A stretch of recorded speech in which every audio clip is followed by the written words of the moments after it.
challenge to benefit prostate cancer research. So far, after 6 days this week, $1,775,000 has been raised. You can get involved by making a pledge by going to homerunchallenge.org. I'm Jim Day. A couple of Reds added to that total yesterday. Let's take you back to yesterday's game, and Zach Cozart with his team trailing 2-1 in the 6th, game tying long ball, and this was his 10th home run of the season. But the most dramatic of home runs was yesterday. 9th inning, 2 outs, Reds down by 2. Last chance was Adam Duvall, and he went the other way. 20th home run of the season, and we are in mid-June, which leads us to our IGS bringing the energy. Now that Cozart has 10, most players with 10 or more home runs per team. Look at the Reds in there with the Nationals, Orioles, Tigers, Mariners, and Rangers. Now 5 players with 10 or more home runs. They could use a few long balls today. A Sunday win would equal a series victory. Another series victory for your Redlegs. See if they can get it. Up next, Jim Kelch and Chris Welsh with the call.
Ohio is brought to you by Chevy. Check out their award-winning lineup only at your Tri-State Chevy dealer. By Cincinnati USA Regional Tourism Network. Stay close to CincinnatiUSA.com. And by Skyline Chili. Feeling good. It's Skyline time. Reds and the Astros wrap things up here in Houston this afternoon on this Sunday, this Father's Day 2016. Let's take a look at the Reds lineup. This is what Brian Price sends forth today. It'll be Cozart, Votto, and Phillips at the top. Bruce DHing for only the 3rd time in his career here today in the cleanup spot. Then Duvall, then Suarez. Bottom 3 include Hamilton, Barnhart, and Holt. Against the 31-year-old right-hander Mike Fiers on the mound for Houston. Well, those that have been around a while on the Reds ball club have seen Fiers before wearing the uniform of a Milwaukee Brewer. 2-4 lifetime against the Reds in his performances against the Cincinnati team. He's ready, so is Cozart. First pitch of the game is fouled back, and we are underway here at Minute Maid Park. Winner of this game wins this series. If it's the Reds, it'll be their 4th series win in the last 6, with a tie in there, a split in Atlanta, and only the 1 loss in the last 6 against the Cardinals at home. So progress being made as Cozart takes a strike, and he's at no balls and 2 strikes. Zach at 280 with 10 home runs. He's driven in 27. course, he had that home run that Jim just talked about in the 6th inning that tied the score at 2 yesterday.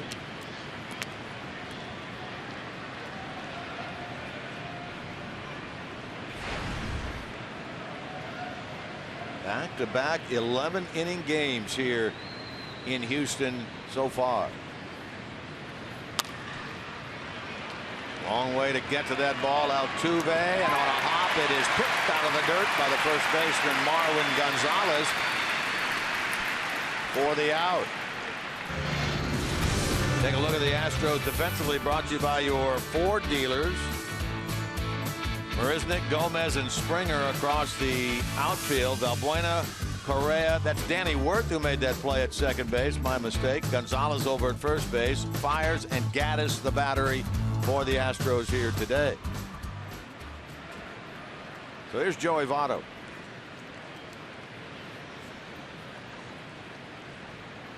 About to say we saw Altuve make a play similar to that in the game yesterday at second, ranging way to his left to get to a ball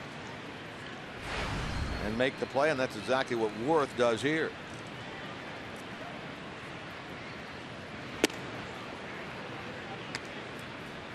So here's Votto. Starts the day at 247 with 11 home runs. Hit in yesterday's game that came as a single in the 9th inning, and he was aboard when Duvall hit his 9th inning dramatic blast that tied the game at 4. Joey's reached base now in 19 consecutive games. Gets on here today and will equal his season high at a 20-game stretch earlier this year.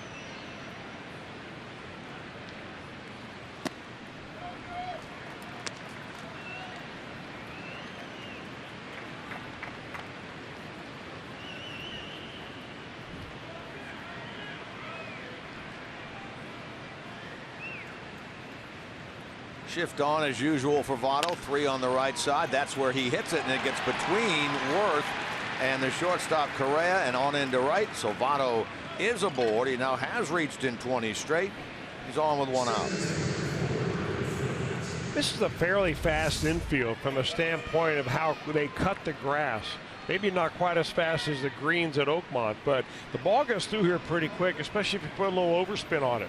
Despite the fact you see sand bounce up when you see it, it's cut close, and if you get that ball on the ground hit hard, it's almost like a line drive that doesn't hit the ground at all.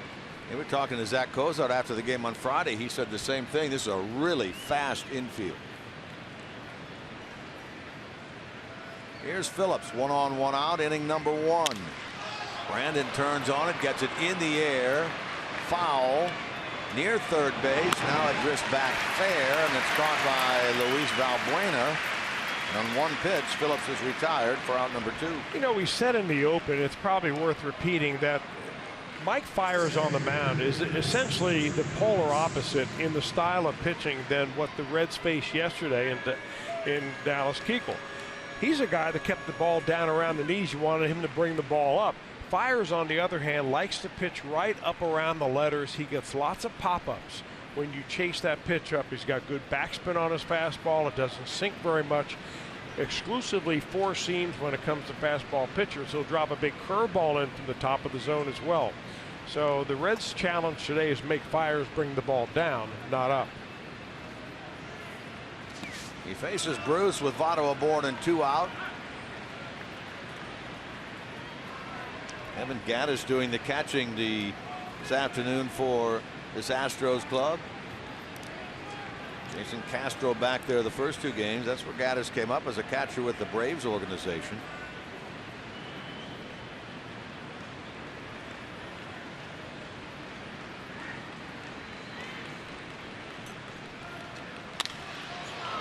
Jay skies one towards center. Gomez ranges to his left and makes the play. Bruce retired, and the Reds finished here in the top of the first. Finnegan to the mound for the Reds.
Houston at Minute Maid Park, and now the Astros will come up in the bottom of number 1.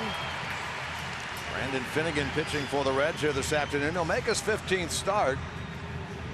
Reds yesterday had their 5-game winning streak in Houston snapped. Let's take a look at the Astros lineup, presented by their manager A.J. Hinch. Showing up George Springer, who had the game winner yesterday in the bottom of the 11th, leading off. Marwin Gonzalez. Altuve is the DH today. Then it's Correa, Gomez, and Danny Worth, who's playing second base, batting 6th. Gannis doing the catching, hitting 7th. Valbuena back in there at 3rd. And Jason Merznick is the left fielder for Houston. Here's Finnegan making his first start against the Astros. Second appearance. He actually worked against them last year in late June prior to the trade as a member of the Kansas City Royals in relief. 3-4 with a 3.61 ERA. For Brandon Finnegan, what we've seen early in the game is he comes out of the bullpen, he's all fired up, maybe overthrowing a little bit, front shoulder flies open, pitches end up high and away. Right at Cozart, and he'll throw out Springer, and a good start for Finnegan here. Take a look at the Reds' defensive setup, brought to you by your Ford dealers. Outfield has Duvall out in left, Hamilton in center. Tyler Holt getting the start in right for the 4th time this year. Bruce DHing. Suarez and Cozart on the left side. Phillips and Votto on the right side. Finnegan and Barnhart make up the battery. There's Tyler Holt out in right field. Jay Bruce DHing today. Votto DH'd yesterday for the first time in his career. He's back in there at first. Phillips, he DH'd on Friday. He was back in there yesterday and in there again today. Marwin Gonzalez dribbles this one, and a nice play there by Finnegan, showing some athleticism. Got to that ball, did a 360, and fired it right to Votto for the out. He's one of the more athletic pitchers that the Reds have. Finnegan bounces off the mound very quickly, and he keeps himself under control. That's the biggest thing right there. He's got plenty of time as long as he fields it cleanly. See the different uniform look that the teams are wearing today. They have the blue lettering, the blue numbers, dark gray cap with the blue on it, signifying Father's Day, the honoring of the fathers, and prostate cancer awareness. You have the ribbons on the jerseys as well, wearing the blue wristbands, blue socks you see on these teams.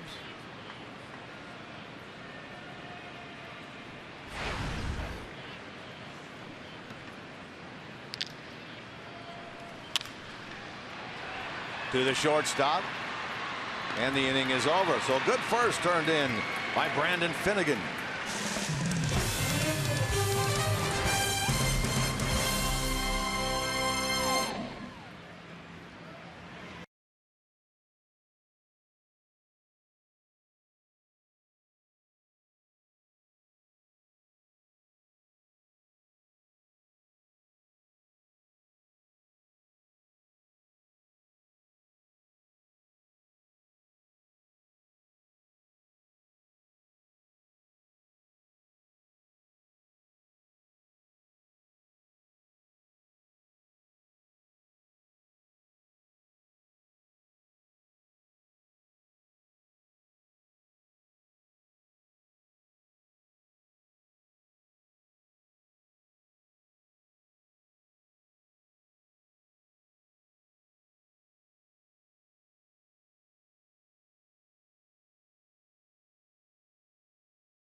The #1 live streaming sports service delivers everything you've come to expect and more. It includes a free subscription to At Bat Premium, the #1 app for live baseball.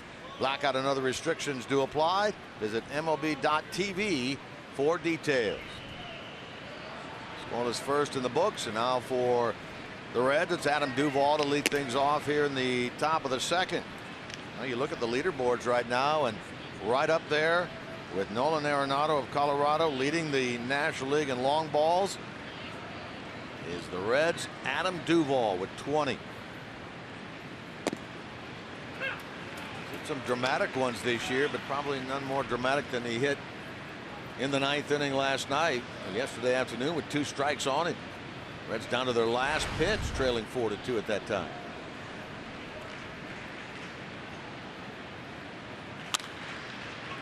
Into the shift, and Worth will throw Duvall out to start the second.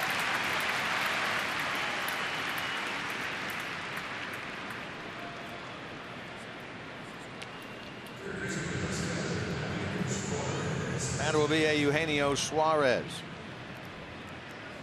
Reds actually faced this right-hander Fiers twice last year. He beat them on July the 3rd in Cincinnati. The Reds beat him around earlier in the year in April up in Milwaukee.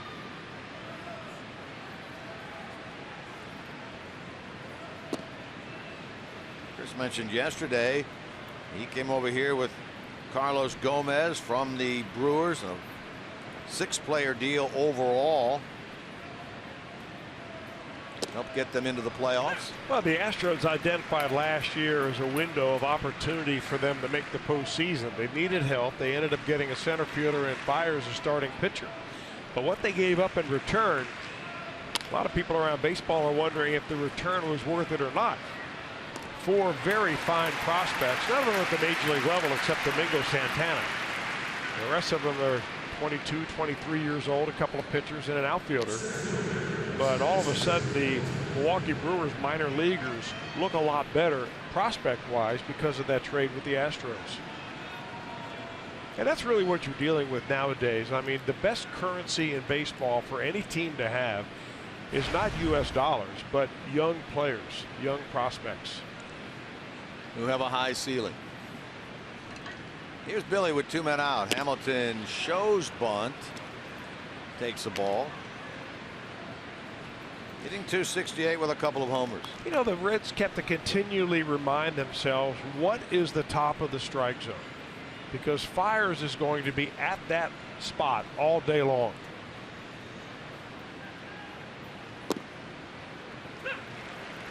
And you can even watch where Evan Gattis has his signs, where he puts that glove up to give a target to the pitcher. I mean, some pitchers are simply better when they pitch up in the zone. Others are better when they pitch down in the zone.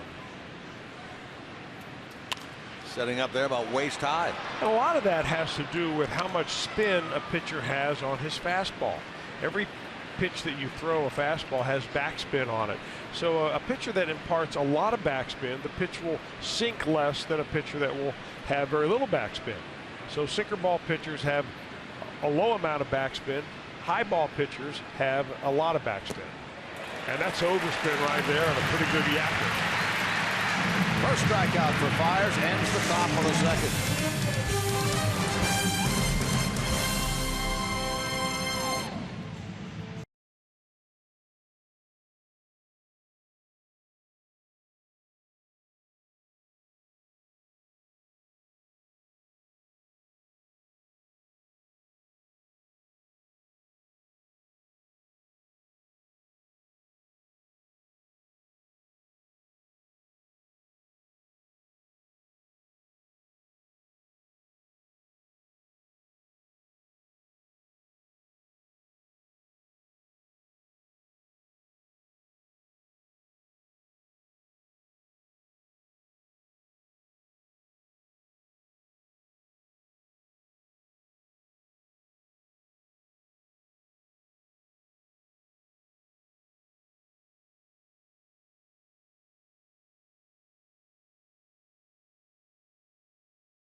This afternoon's storylines brought to you by Elk and Elk. How about the Reds pitchers and how hard they've had to work out of that bullpen, and really the starters as well. Last 4 games dating back to the 13-inning game on Wednesday in Atlanta. Most pitches, most innings, most pitches in a game. Look at that, 150.7 pitches per game on an average. I mean, they are really crisp and taxed. You know, that not only wears out your pitching staff, it wears out your catchers.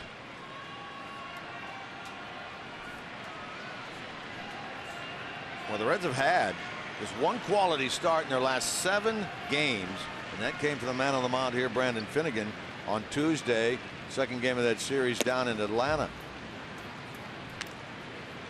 We talked yesterday about the fact that Josh Smith went out there for a 4th inning, and we were speculating that maybe something was wrong down in that bullpen. We find out after the game that indeed there was a problem with Alfredo Simon, who's had a sore shoulder. He's been taking treatment from the Reds, but he said after the game yesterday that it doesn't feel any better. In his terms, he said it's locked up. Brian Price was playing a pitcher short yesterday, and you would presume he is playing a pitcher short again today.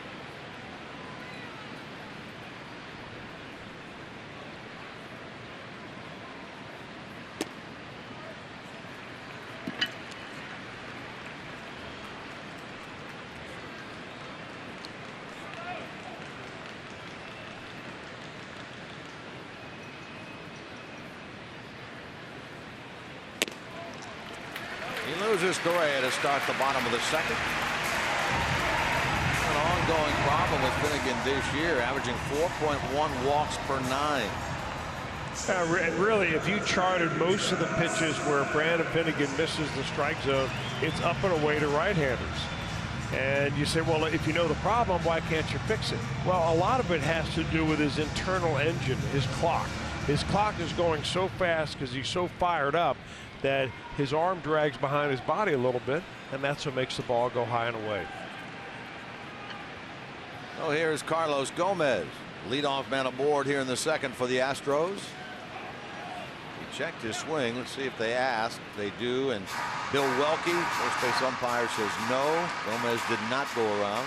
And it's very, very common to see when a pitcher has a problem throwing the ball up and away, then you try to compensate, and the next pitch you throw down in the dirt.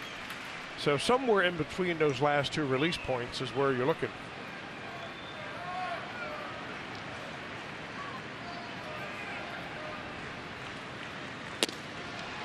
Very late on that one is Gomez. Ball and a strike. Well, the good thing about Finnegan with his fastball, it's not only got speed, but it's got life. It's got a lot of action at the very end of it, especially when he gets that ball down around knee high.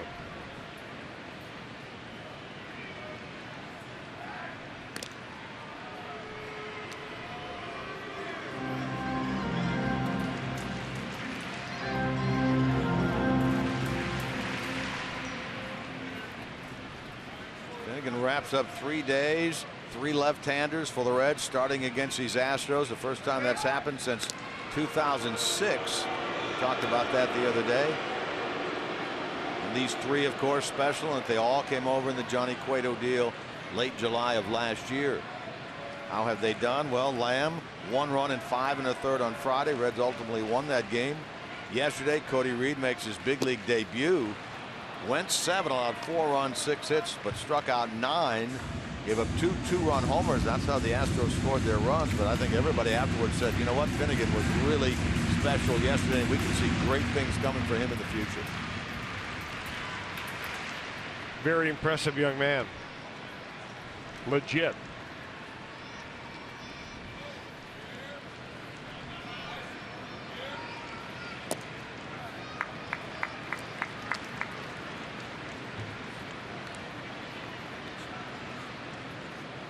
There's essentially your starting rotation right there. John Lamb, Anthony DeStefani, Cody Reed, and Dan Straley. How about that? In no particular order. Right. Suarez gives it to Phillips, who gives it to Votto. Did they get them both? They do at first base. Gomez is out. And that's a 5-4-3 double play. Around the horn it goes, turned by the Reds. Finnegan has had a few of those behind him. He's a guy that will use his defense as much as he possibly can by getting that ground ball. That is number 9 ground ball double play rolled up and turned on behalf of Brandon Finnegan. So I'll go back to what he calls a windup. He sidewinds it, side saddles it, as you said yesterday. Yeah, very much like Cody Reed. You know, what it does is keeps things simple. And young pitchers have enough moving parts without having to add maybe the complexity of a Ross Ohlendorf windup. I guess that's the total opposite of what we saw from Reed yesterday. I mean, there's a lot of moving parts in that baby. Yeah, but he started very quiet. I mean, he side saddled the same way. He also pitched from the same side, the third base side of the rubber. It seems like Reed is coming at you with more stuff because he's just a taller guy. I mean, Finnegan not 6 feet tall, and Reed is closer to 6'6".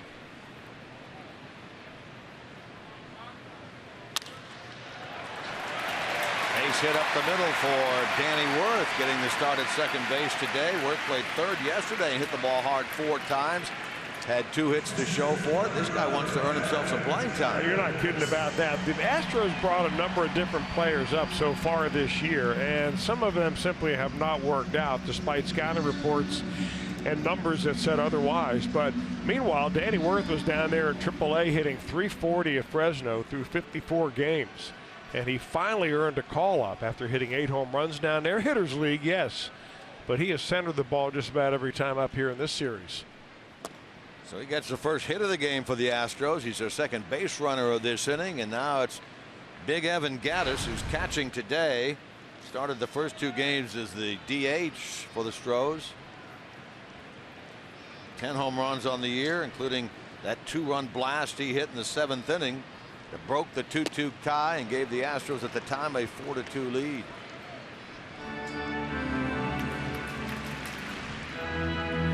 One of the more impressive things we saw out of Reed yesterday was the fact that in the 1st and in the 7th, we talked about it in the postgame, that after the home runs, he was able to bear down, keep his wits about him, and retire the next 3 in order. Bruce on the run. Check that. The right fielder Holt on the run. He can't get it. Here comes a runner to the plate. No throw from Phillips. An RBI double for Gattis. And a 1-0 Houston lead here in the bottom of the 2nd. Boy, those 2-out singles, they don't normally hurt you unless they're followed up by a 2-out double. Gattis just looks like he just throws the bat out there. That pitch is down and out of the zone. But boy, does he like the ball down. Gattis just bullets that ball past Tyler Holt in right field. And just like that, the Astros are on the board. So Gattis, the big 2-run homer yesterday, the RBI single today. Here's Valbuena playing third base, left-handed batter, with a runner in scoring position. Houston yesterday 2 for 11 runners in scoring position, and only 3 of 21 in the series coming into today.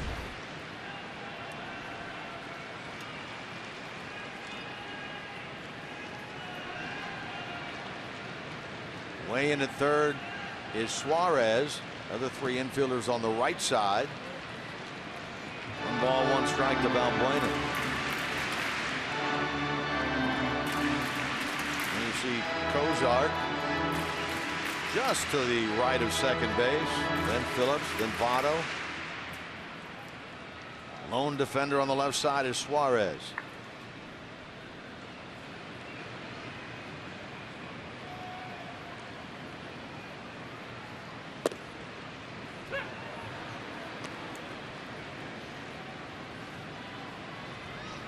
Valbuena at .237 with 7 home runs. 1 for 5 in the series. Got the start at third base on Friday. Out of there yesterday.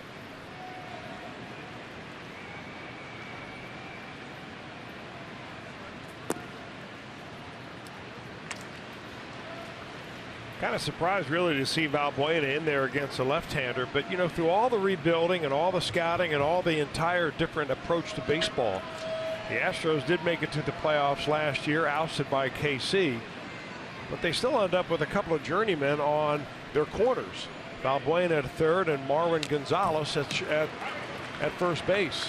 Both of those guys are essentially utility infielders that are anchoring the corners, which are normally big offensive spots for most teams that are playoff contenders.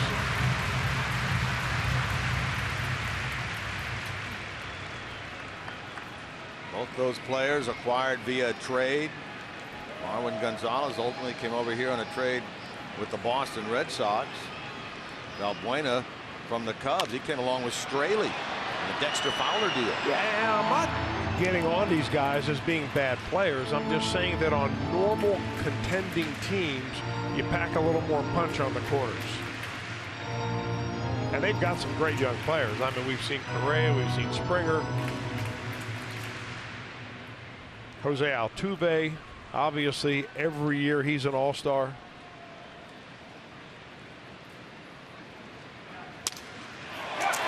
Like he broke his bat, but it gets on up the middle, and that's going to be a hit. That's going to produce a run as Gaddis will score. There's that quick infield for you. That baby shot right up off the grass and on into center by the diving Cozart. 2-0 Houston. Boy, this inning started out so promising for Brandon Finnegan. A double play ball to erase a leadoff walk, and Valbuena, got to give him for credit for hanging right in there against Finnegan and taking it right back through the box.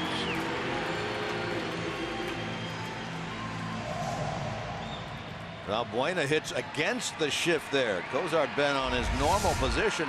He may have been able to get to that ball. They're playing the shift. 2-0 now here in the bottom of the second.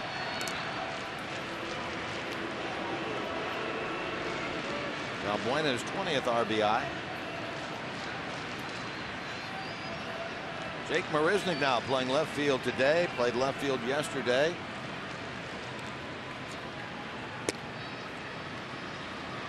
Hitting just 177. After that one out of the strike zone, here's Tucker Barnhart, who goes to the mound and talks with Finnegan. Finnegan had that long stretch, 8 consecutive starts without a win that ended when the Reds won at home against the Nationals back on the 3rd of July. Won his last time out, the victory at Atlanta. Piling up the pitches here in the second. This will be his 25th.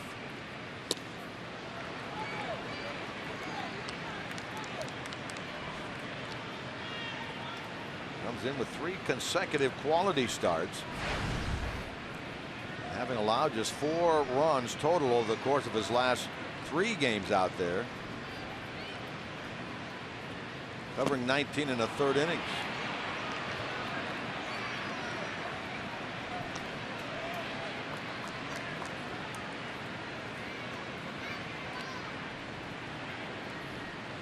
Well, right now, Finnegan has Marisnick chasing just about everything he's thrown up there. He's chased the fastball high and away. He's chased the breaking ball that bounced in the dirt. Key here is don't make a mistake in the strike zone.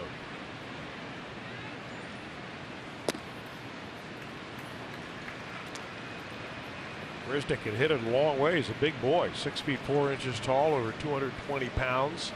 Watching him take batting practice, I mean, just peppering the ball off the facade behind the Crawford boxes.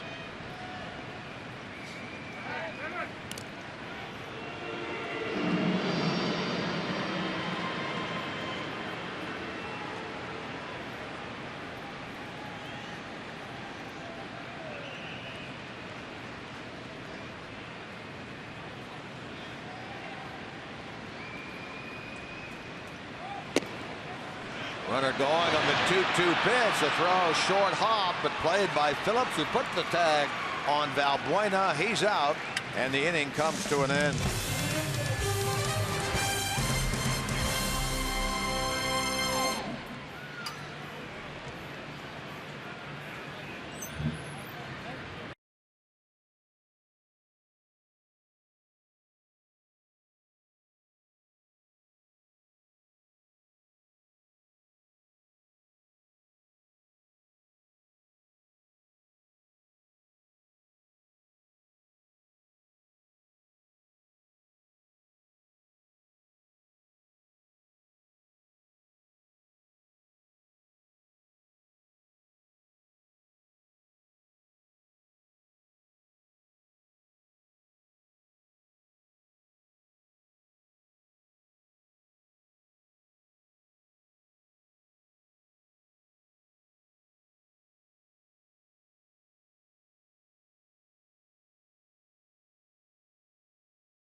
Just that he was always there for me, driving me to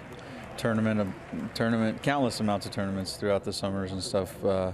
Always being there if I had any questions. In fact, I texted him about something earlier today about my swing just to see if he had any thoughts. And so it's something that I always ask him questions, and he's always got input for me. But it's mostly always in a positive manner, so it's nice.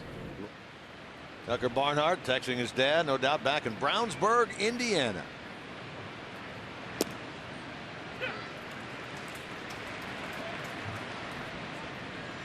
Tucker leads things off here in the third. He'll be followed by Tyler Holt, and then the top of the order. Reds down 2-0.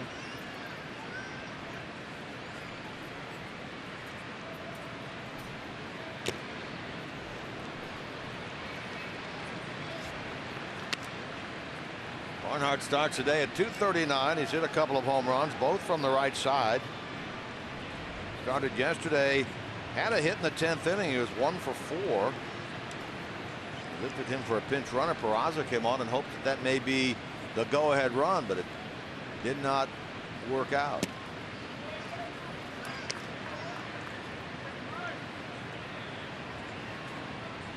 He's facing fires for the first time in his career.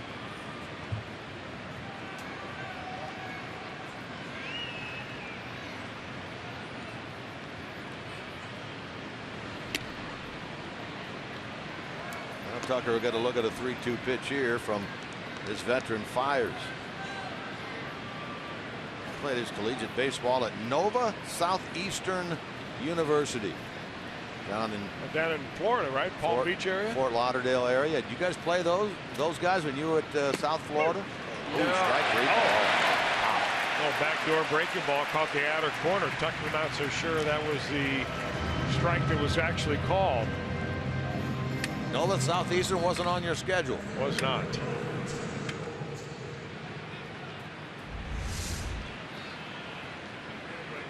Pitch number 6 is what you're looking at. That's actually a changeup, and boy, look at all the pitches that are at the very top of the strike zone.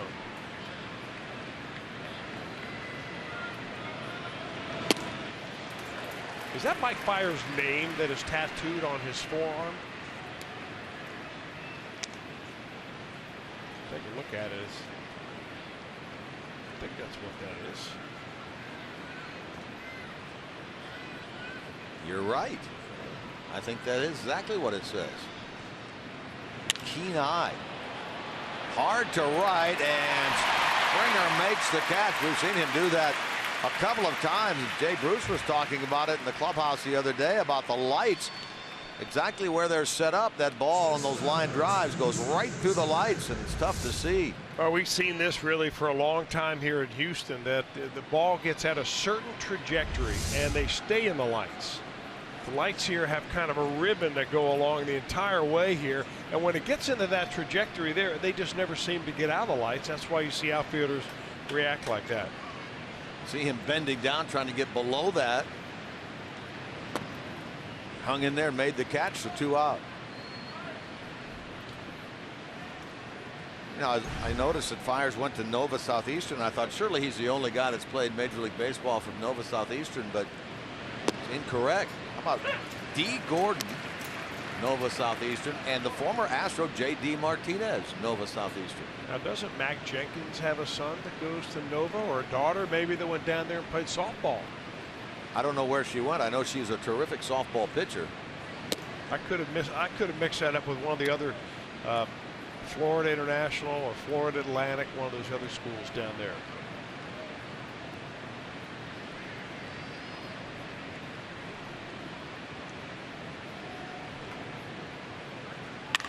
Oh, baby.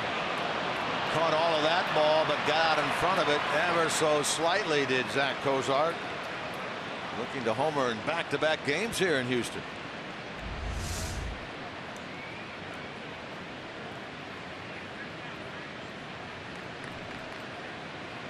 Hey, one thing, that sounded good off the bat.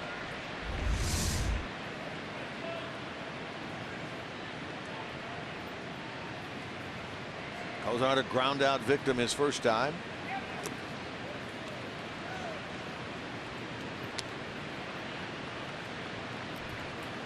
Reds will travel to Arlington after the game, have the off day tomorrow, and then start a 2-game series. More interleague baseball, this time against the Texas Rangers.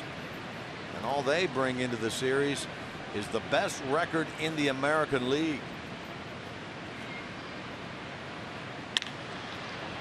Again hit hard down the left field line. This one is fair. This is going to be extra bases for Cozart. Marisnick will get the ball back in. 2-base hit for Cozart. Means he's hitting all 3 games of this series. He's aboard with 2 out with his 18th double of the year. That is tops on this Reds team. Boy, he's having such a tremendous year, Zach Cozart. This ball is up. He's a good high ball hitter, Cozart is. And he likes to hunt the fastball, and he gets one there that he can finally keep fair. So the Astros had a little bit of 2-out lightning in the bottom of the 2nd inning. Maybe the Reds can duplicate that here in the top of the 3rd. Well, it falls now on the shoulders of Joey Votto. Singled in the right center his first time. He does that same thing here, and the Reds will be on the board.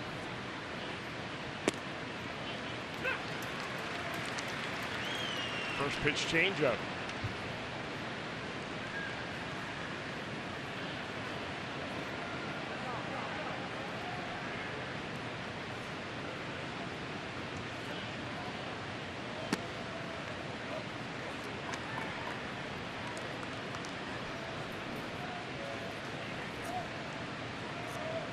Fires against Votto career-wise. Joey has 3 hits in 8 at-bats against the right-hander. Talked about those 2 starts he made against the Reds last year. In April of last year, the Reds pounded him around for 8 runs in 4 innings in a victory up in Milwaukee. And later in the summer, on the 3rd of July in Cincinnati, he was the winner in a 12-1 win in which he shut the Reds down in 7 innings with a no-run 3-hit baseball. Myers was not a high draft pick. He was a 22nd round pick. And that year the Brewers did not do much in the draft. They also got Chris Davis and Scooter Gennett. But both of those guys also taken somewhat down after about round 10.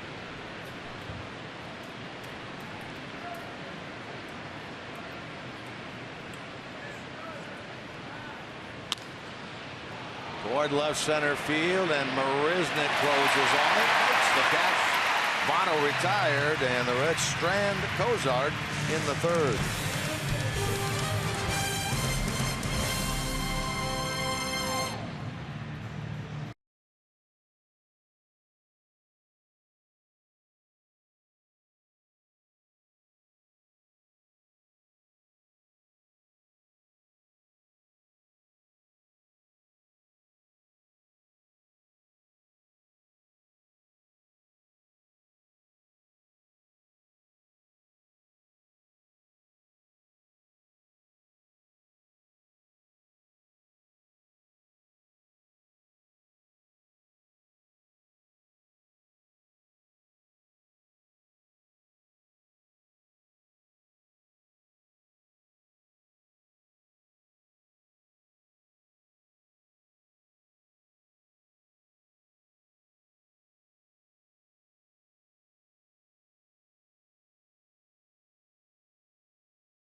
June the 25th, when Pete Rose is inducted into the Reds Hall of Fame. Arrive early for a pregame on-field ceremony and receive a commemorative Pete Rose poster presented by Yucatan Guacamole. For tickets, 513-381-REDS, or you can simply visit Reds.com. 2-0 Astros. We play here in the bottom of the 3rd. Those faithful Reds fans liking to see some offense generated by the Redlegs.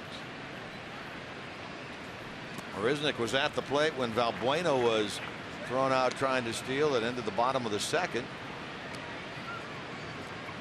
He leads it off here in the home third. Talked about the Reds going to Texas and having the day off. Originally that's an off day for the Rangers as well, but they have a makeup game to play against the Baltimore Orioles. Then they'll start the series Tuesday with the Reds. Who's going to get it? Nobody. That's a fair ball. Throw to second and not in time. That's a major faux pas right there. We had Votto, Phillips, and Holt all there, and the ball drops between them.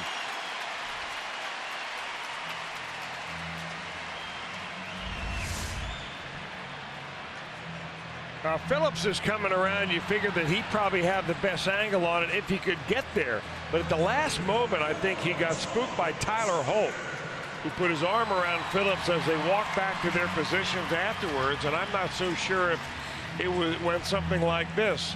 I got it, you take it. Yeah, you're right. It looked like Phillips could have had it. He bailed out at the last moment. It looked like Holt was right there and could have caught that ball as well. Meanwhile, it was good hustle by Jake Marisnick to bust it all the way into second base. Opportunity for the Astros now to add to the lead. And you wonder, too, how much of that has to do with the fact that Holt is not the normal right fielder. Maybe the communication between Phillips and Votto and Bruce a little bit better maybe than when Holt's out there. Yeah, good point.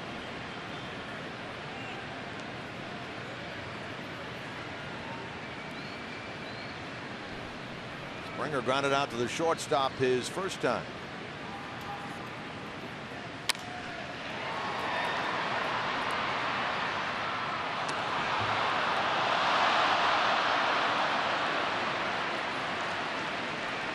Springer, one of the guys that we were talking about earlier, one of the homegrown talent on this team. He was drafted in the first round in 2011, so he would have been a pre-Jeff Luhnow player that was here with the Astros when the general manager arrived back in December of 11 from the Cardinal organization.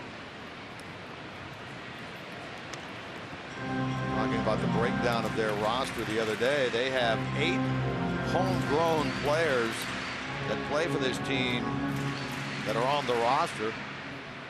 3 of them were here before Luhnow arrived. Altuve, one of them. Springer, one of them. Keuchel, the other. 3 pretty good ones.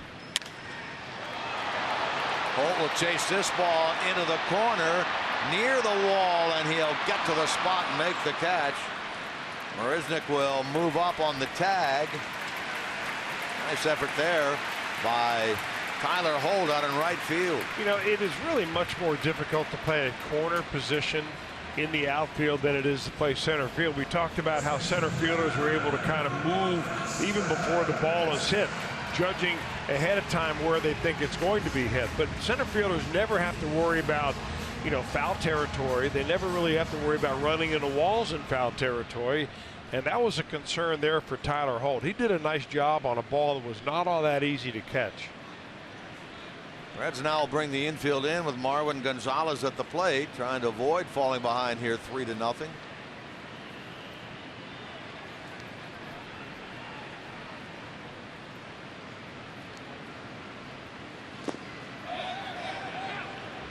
That's a strike.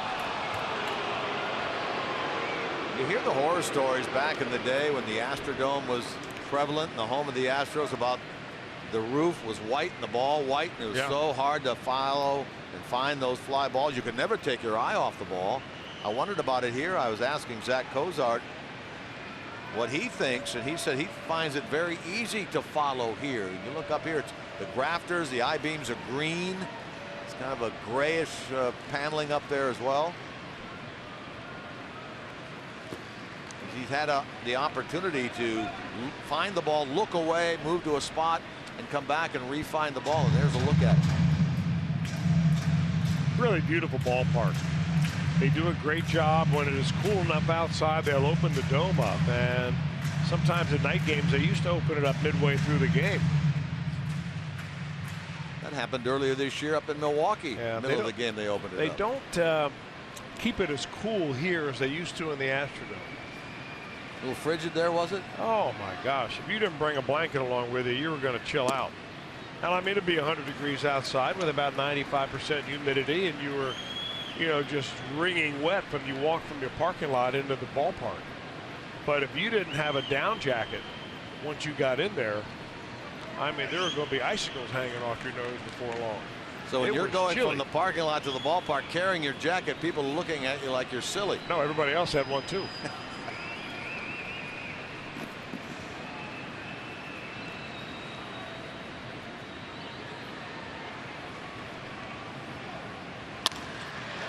Phillips makes a great stop on that ball. You can see it snow cone out the end of his glove, but he is able to get to it.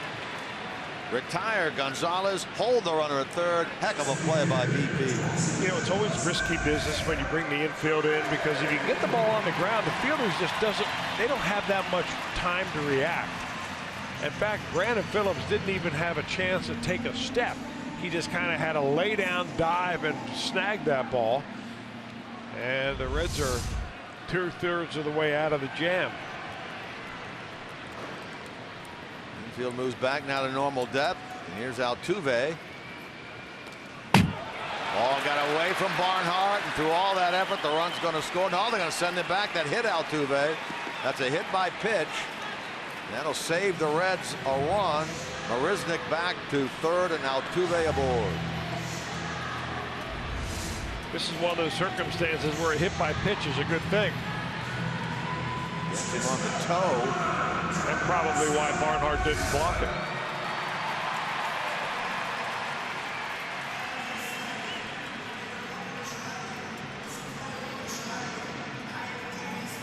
So first and third now with 2 out. Carlos Correa. He walked his first time.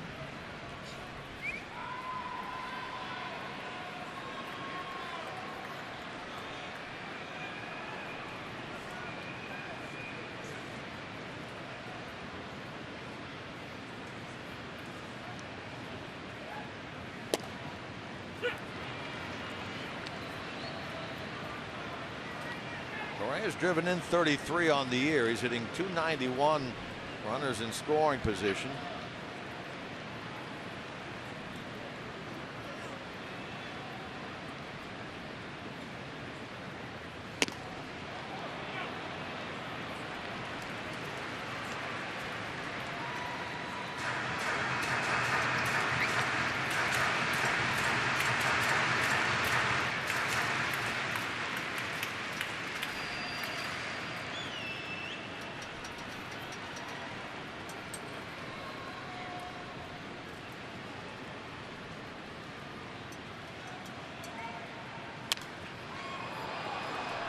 All right, Finnegan now has him set up at a ball and 2 strikes. Let's see if he can put him away and keep this a 2-0 game. Walked 1. He has no strikeouts as of yet. In this communication, he'd already be out of this inning on that double by Marisnick that started the frame. Trying to work around that. Retire Correa here. To Cozart. Nice pick by Zach, and he'll give it on to Phillips. They get the force out on Altuve, putting an end to the bottom of the third.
Today, don't forget that we can see the players, the course, and major championship history at the U.S. Senior Open coming to Scioto Country Club in Columbus starting August the 8th.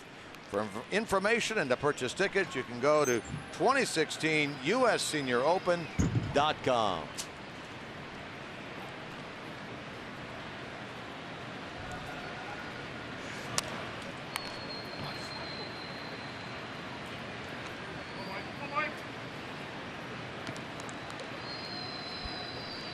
Phillips made a heck of a play on that ball. Hit by Gonzalez in the bottom of the third. Leads things off here in the top of the fourth. Popped up right to third base his first time. Brandon now 1 for 10 in this series.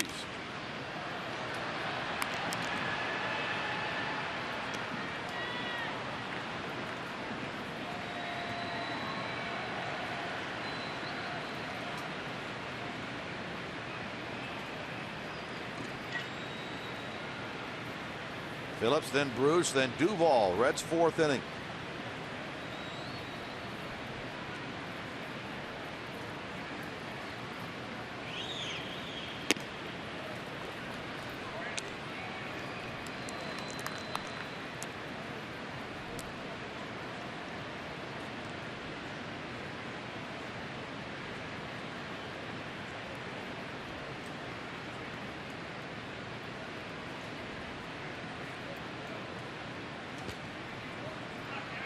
And 2 now to Brandon, trying to get on to start the Reds' fourth. Reds have 2 hits.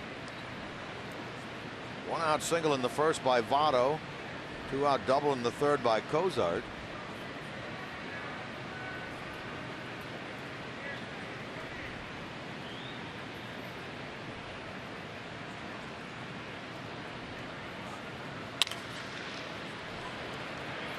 This is the shortstop, Carlos Correa, making the play, and Phillips is gone 6-3. One of the things you notice about the delivery of Fiers is the fact that he bends way back when he brings that thing in there. You don't see many guys do that anymore. That's kind of the old Bob Feller, Juan Marichal kind of approach.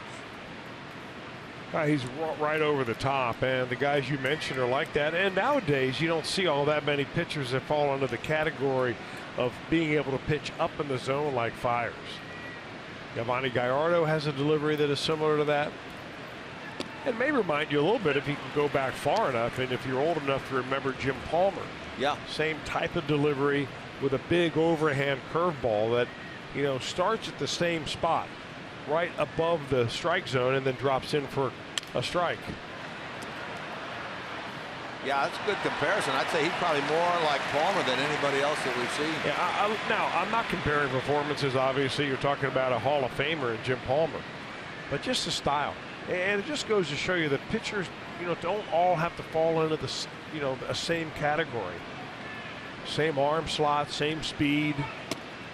You know, nowadays the scouting of pitchers is so reliant on the radar gun and the velocity of the pitch. Sometimes guys like Fiers, 22nd round draft pick, get overlooked, and they make their way to the major leagues and spend a lot more time up here than do the first round picks. Bruce on a breaking ball, hit it hard, but it'll be caught by Gomez in left center. Reminder that as you enjoy the game today on Father's Day, look forward to bringing you a Miller Time moment of the game later on, brought to you by Miller Lite. Walk around the clubhouse today and see a lot of the players on the phone talking to Dad, wishing him happy Father's Day. I know you were, I was. Bring Dad out to the ball game. Let him enjoy himself today. I was actually calling my kids to remind them that it was Father's Day. Is that okay to do? No, I don't believe that. I've met some of your kids. They're very nice. No way they'd forget you.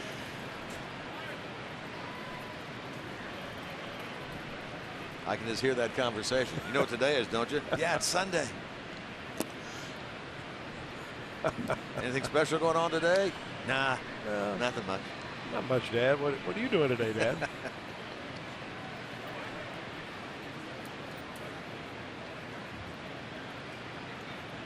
Fiers at a perfect second, looking to duplicate that here in the fourth.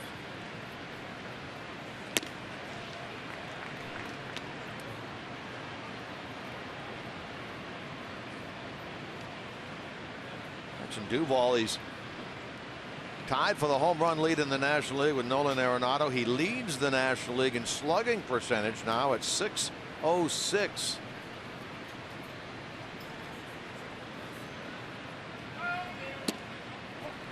So often guys are in a position that Duvall was in with San Francisco, not really getting the opportunity, hoping that if I ever get the chance, I'm really going to take advantage of it.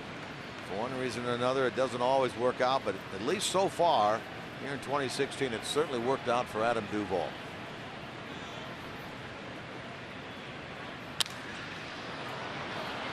High toward right field. Springer going to handle this. Fires as a 1-2-3 fourth inning.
Jr., the son of a major leaguer.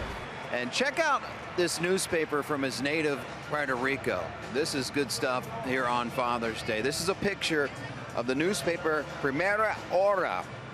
And basically the translation, and you'll see the picture on the top right, is Ivan de Jesus Jr. on the day that he was drafted with his father, Ivan de Jesus Sr. That picture in the middle is Ivan de Jesus' son, Xavier. And basically the caption says, or translates to, whatever my dad taught me, I'm now teaching to my son. And Ivan was nice enough to share that from his native Puerto Rico. And it means a lot to him, obviously, being the son of a major leaguer. You are intertwined with your father, and on this day, it's a trifecta as he's passing it down to his son. It's a good story right there, Jim. And yeah, earlier we saw Ivan telling his father Happy Father's Day. He's talking about going through all the good times and the bad times. I'm sure his father was away, played Major League Baseball, obviously, so Ivan Jr. didn't get to spend as much time with his dad as he would have liked. I'll tell you, the Reds are slapping some leather on him today. Look at this play by Zach Cozart. I mean, deep in the hole after Suarez dives and can't get to the ball.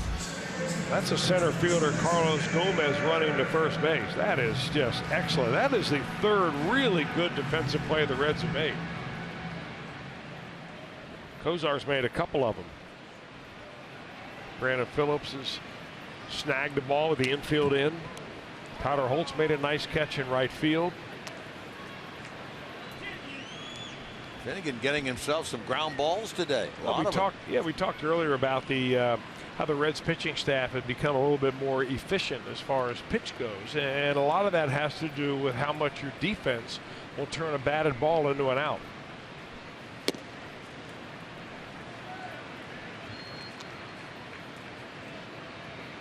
Worth now down 2 strikes. He had a base hit into left center his first time.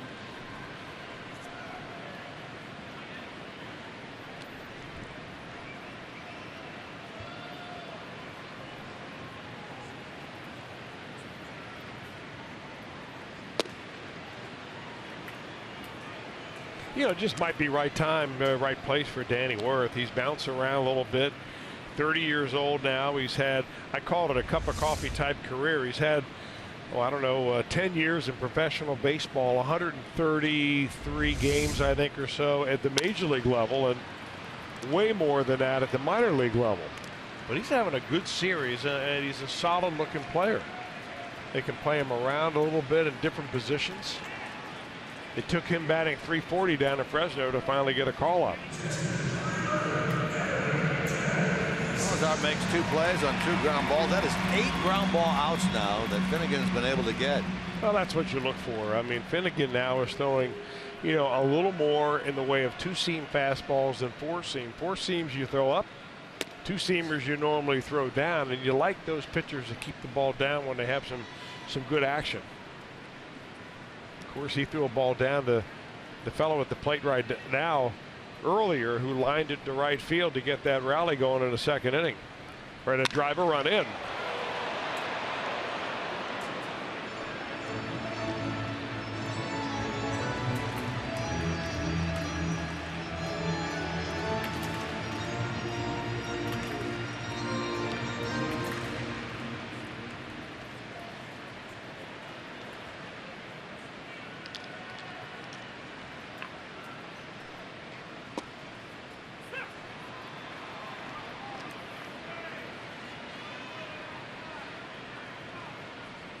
Little backdoor slider. Just comes around and edges on the corner. Boy, that's a good pitch. Going to come in and try to jam him. He chased it. He didn't get it. Gaddis, a strikeout victim. First of the game for Finnegan.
Career of the hit king Pete Rose during Reds Hall of Fame induction weekend coming up June the 24th through the 26th. On Sunday the 26th, arrive early for a special on-field ceremony to retire Pete's iconic number 14. For tickets, call 513-381-REDS or visit reds.com. 5th crack at it now for the Reds against Mike Fiers. Suarez leads things off. Then Billy Hamilton, then Tucker Barnhart. That's down a pair. Houston scored 2 in the bottom of the 2nd. RBI double by Gaddis, RBI single by Valbuena, and here's a good start to the 5th as Suarez hit by a pitch, and the leadoff man is on. Well, if you have to choose to be hit by a pitch, it might as well be a 69-mile-an-hour curveball. Right at the belt line. Got him right on the hip. Big day here today at the ballpark in Houston. They're honoring Bill Brown, their legendary television broadcaster here. He's celebrating his 30th year as the TV play-by-play man for the Houston Astros. His name rings a bell. Bill was the television voice of the Reds back in the day. Bill was down in the field. They were on him prior to the game. 1976, 1982, he was in Cincinnati as play-by-play voice of the Reds. Marty down on the field, and there's Bill working away. Still does about 100 and some games a year. Congratulations, Bill Brown. 30 years, TV voice of the Astros. All-time good guy, too. Really good guy. Down the left field line, that's going to be a foul ball. Close. Vic Carapazza says no, foul ball. Well, Brown not only did the Cincinnati Reds when he was in the Queen City. That ball just misses by a little bit, not even on near the chalk line. But he also did Cincinnati Stingers. He called games for the Xavier Musketeers, the Bearcats, and the old Cincinnati Swords hockey. How about that? Soccer, hockey, baseball, basketball, well-rounded.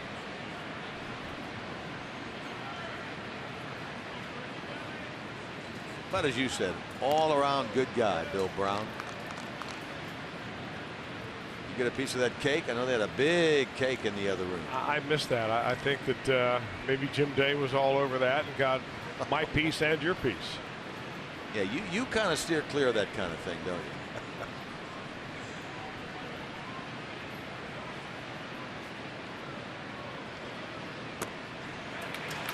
Billy with a bad swing there. He strikes out. Third strikeout for Fiers is the first out of the fifth.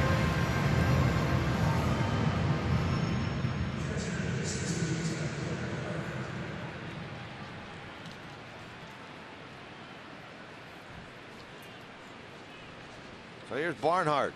Called out on strikes his first time.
Springer's got one of those moves as a right-handed pitcher that really pushes the envelope as far as making up ground towards first base with your right foot. You can jump and throw, but you can't land in the same spot you started.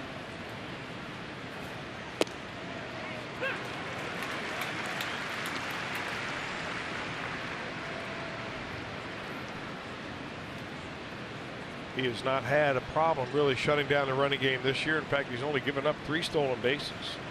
And Astro catchers have thrown out 5. Suarez not opposed to running. He has 4 steals.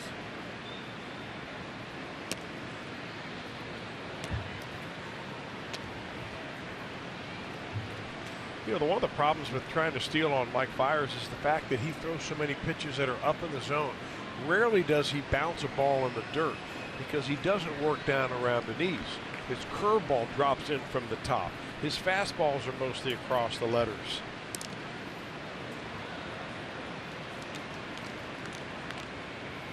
So when you're looking for a good count to run on, you're looking for a breaking ball count. And part of the advantage a runner has is that if you do pick a breaking ball count, you're oftentimes getting a ball in the dirt, a tough one for the catcher to handle.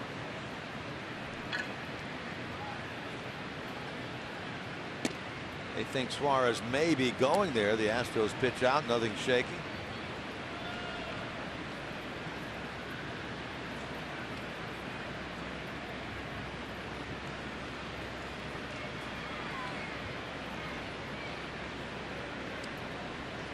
Tucker's had a tough road trip.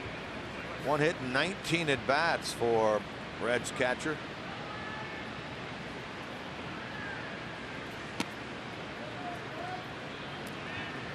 Now let's see what he gets here. 3 balls and 1 strike.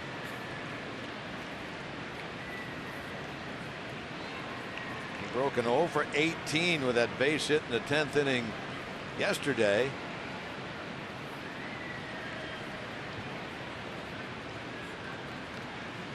And on the count 3-1 here with Suarez leading away at first.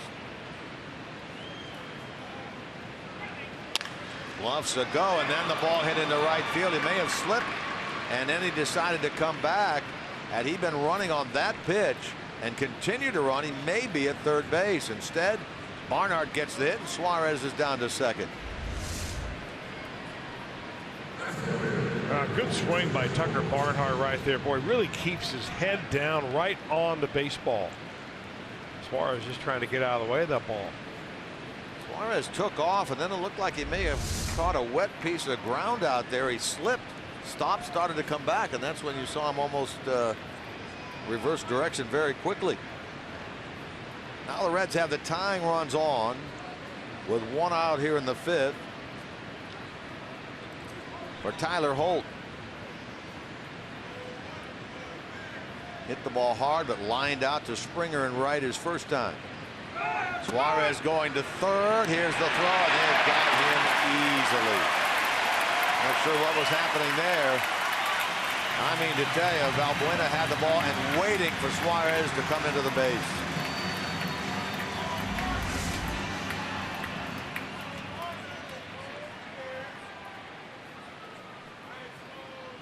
I mean, shouldn't you at least slide, though? In addition to looking good, you might just kick the ball out of the guy's glove.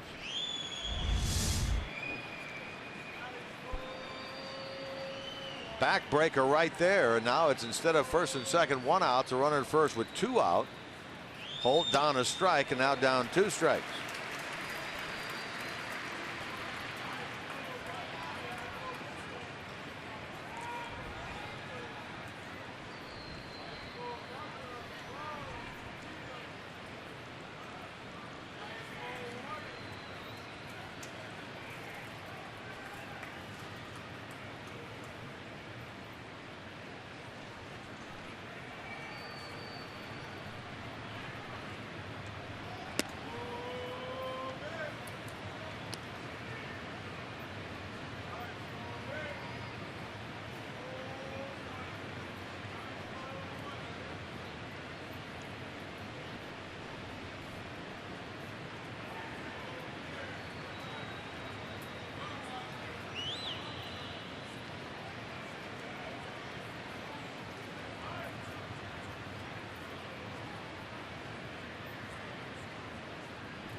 That is strike 3 call to Tyler Holt by DJ Rayburn, who explains where that pitch was.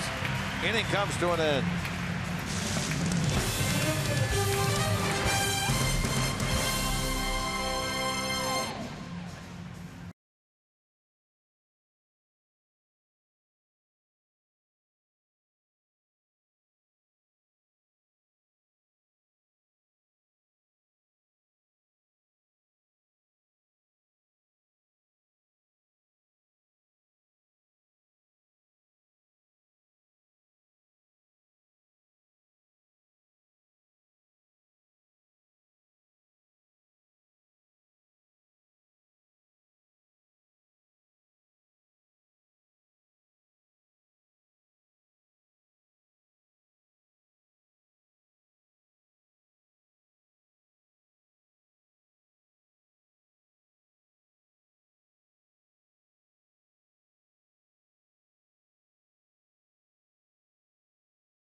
Baseball on Fox Sports Ohio is brought to you by your local Ford dealer. Ford, go further. And by Cincinnati Children's, ranking 3rd in the country on U.S. News' Best Children's Hospitals. Outside here, Minute Maid Park. That's the left field entrance. Beautiful facility here in Houston. You can see the roof is closed. It has been closed all 3 days since the Reds have been here. Hot, humid. That's the way it is down here seemingly every day. And that's what we'll get a little bit more of when we head on to Arlington after the game here on this Sunday, Father's Day.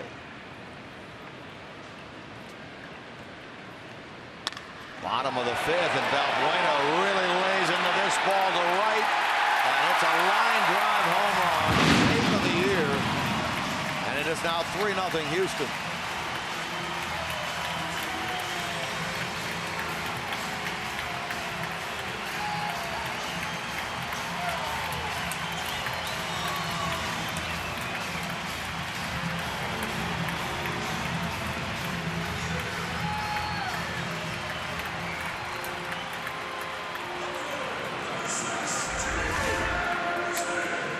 Well, he hangs in there against a lefty again, and he gets a cookie really from Brandon Finnegan. Inner third, about waist high. Valbuena, who took one right back up the middle for a base hit his last time up. It's a home run here. Had 25 of them last year. And pops one out of here with nobody on base here in this inning. The 11th home run given up by Finnegan, but the first he's given up this year against a left-hander. In fact, you got to go back to late September last year when Matt Carpenter of the Cardinals hit 2 home runs in a game against Finnegan as to the last time that he gave up a home run to a left-hander. Now, Valbuena, as I said, had 25 of them last year, but only drove in 56 runs. Came up batting .224 when the season ended.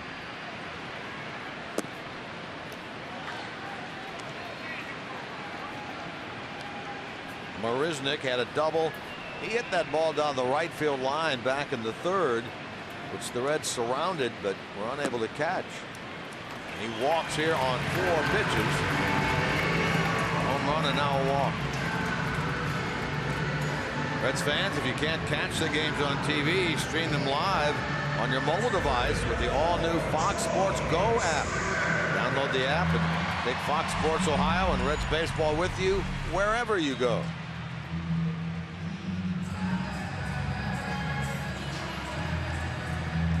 Second walk by Finnegan against 1 strikeout. Top of the order now in Springer.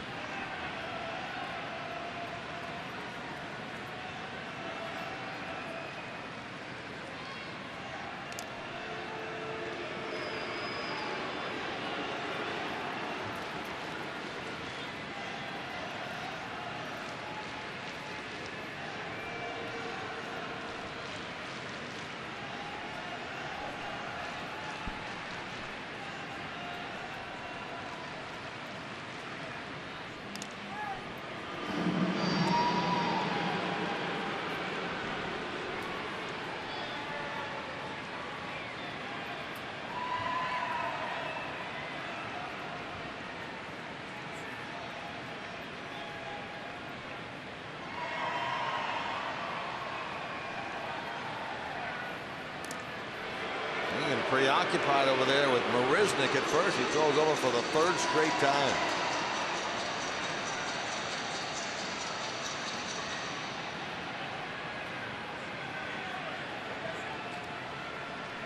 Houston has stolen 1 base in this series. That was by Carlos Gomez on Friday night.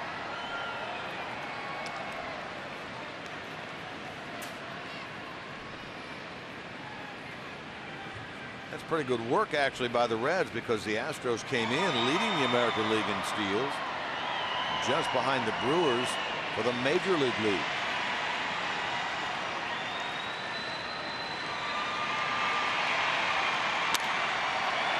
Double play ball. Oh, a high throw by Phillips and safe at first. And now let's see if The dugout, Brian Price may object to that slide at second base by Marisnick, but apparently everything is okay. No objection out of the Reds dugout. Well, there was a slight hesitation at the very front of this double play ball. It was tough for Cozart to get control of that ball. So when he finally did get it to Brandon Phillips, the runner was already on him. And it was a clean slide by Marisnick. All you have to do to designate a clean slide is you have to get down on the ground before you get to the base and be able to hold on to the base. Which he did easily. So now Marwin Gonzalez with a runner aboard and one out and a run in, and the Astros now leading 3-0.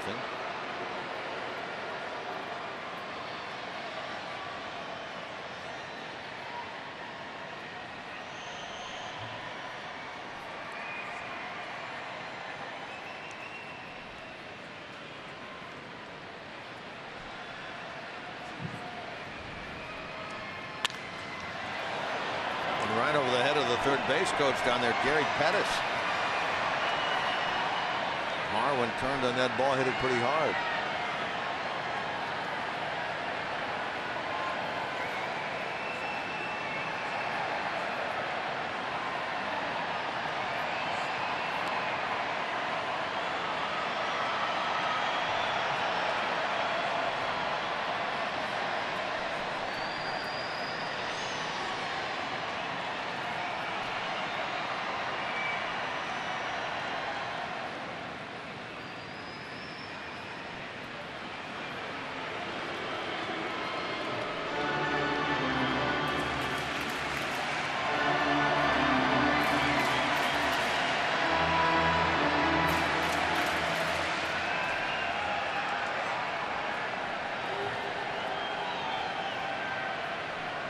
Runner on the move, and the ball gets by Barnhart. That'll be a stolen base for George Springer, his 5th of the year.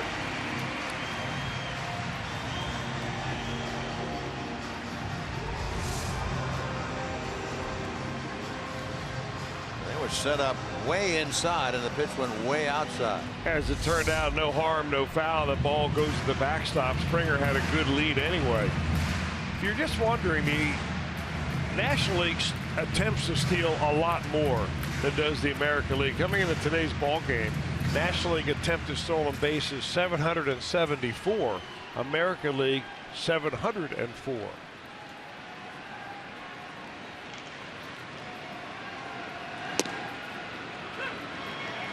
course, there are a lot of those around baseball, especially those that crunch the numbers, and they crunch them here in Houston, who feel that the stolen base is oftentimes a way overrated offensive weapon.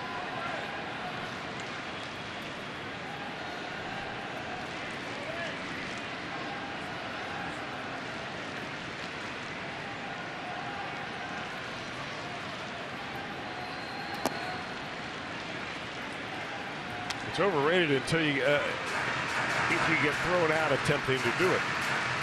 Not overrated to get yourself out of a double play situation if you think you can make the base. To put yourself into scoring position. And we've already seen one double play here turned by the Reds this afternoon. No longer in that opportunity.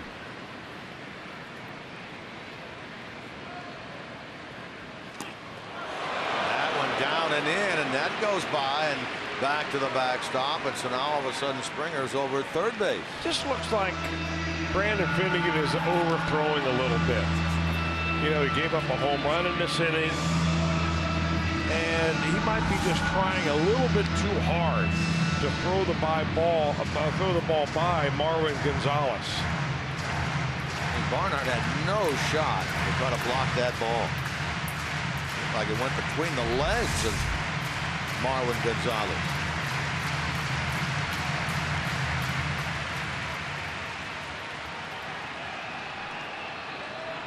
Reds bring the infield in. Don't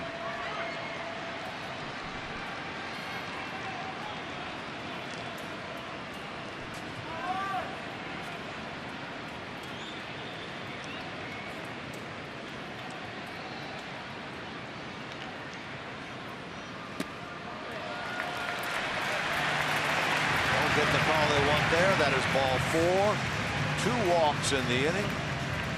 Now the follow-up on that statistic I was just mentioning to you about how many more times the National League teams have tried a stolen base is how many times they've had actually a successful stolen base more than the American League. And even though they've tried 70 more opportunities to steal, they've only had 10 more stolen bases.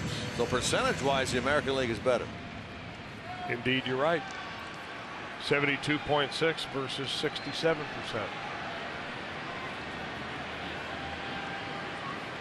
Here's one of the situations you're talking about, 1st and 3rd, and if you run properly, you get out of the double play situation.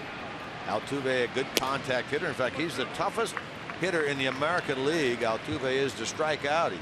He's a guy that does put the bat on the ball, but you've got to keep it down on him. Anybody who you know, if you're just going to scout by size and body type, those guys that are short and stocky, strong like Altuve, got to keep the ball down around the knees. Pokes that ground ball here. There's one right at the knees. Ball and a strike. And Finnegan actually has a lot of action on his 2-seam fastball when he can get it down and let the run take over. Let the run of the pitch take over, that is.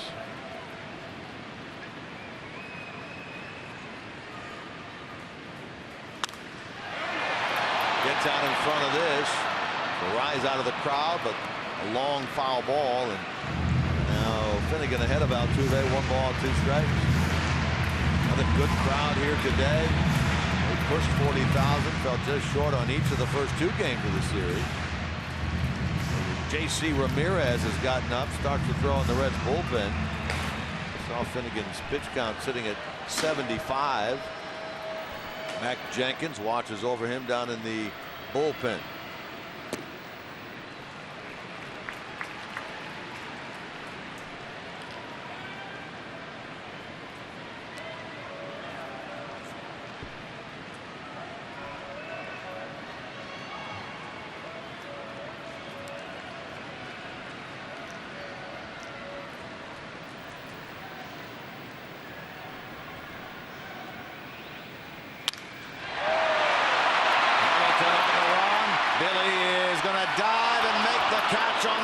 Track. They got to play it first. Here's the throw, and I think they got him. They did. Good scoop by Joey Votto on the relay from Phillips on another terrific play by Billy Hamilton out in right center field. This guy has created a highlight reel here in Houston this weekend. It's a double play. The run did score. Brian Phillips.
Play, and the ball hit by Altuve, and a terrific play made in right center by Hamilton. I mean, the distance he goes, and then Brandon Phillips is being alerted by the infield. First base, hurry up, because Marvin Gonzalez had gone all the way around second base, figuring there's no way Billy Hamilton's going to catch that, right? So he's got to backtrack, touch the base on his way back, doesn't get back in time, and the Reds end up getting a double play. The only time you can get a double play and pick up an RBI situation like that, Altuve gets it. And he was able to cross before that third out was made. You saw Springer touch the plate on what turns out to be a sacrifice fly for Altuve. The run scored, and it is 4-0 in favor of Houston. And it's a timing play there, because if Springer had not been able to come across before that play at first base is made, that run would not have been allowed. So, you know, that's a heads up and a memo to young players out there. When you're tagging up, you know, never take anything for granted. Run full speed from one base to the next. Brian Price did come out and question DJ Rayburn about it, and you could see that he had touched the plate just before the double play was completed at first. Votto made a pretty good dig on that ball over there to complete the double play. Boy, the Reds have had some really good defensive plays here today, but they still find themselves down by 4. They need to put a crooked number or 2 on the board. Let's see if Cozart can get it started here in the 6th. He had a double in the 3rd. He's 1 for 2, so he's hitting out all 3 games of this series and 4 in a row total.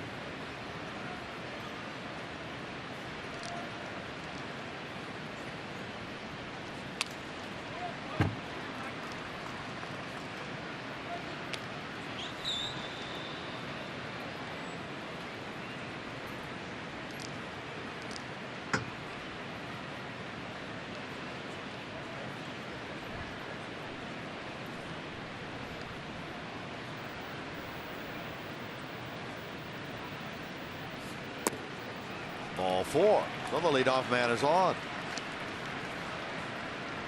Well, what a series Billy Hamilton has had defensively yesterday. Made terrific play on this ball hit by Marisnick in the 2nd inning.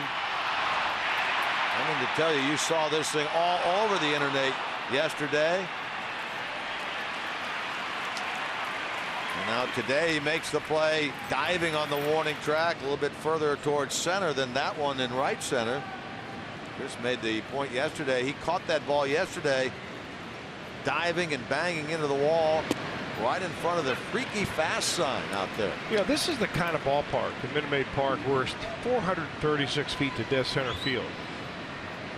The alleys aren't that big, but it plays very big, where it really, you need a really good center fielder. The Astros have one in Carlos Gomez. He is one of the premier defensive center fielders in the league, but Billy Hamilton in this series has just rewritten what it's all about to chase a ball down.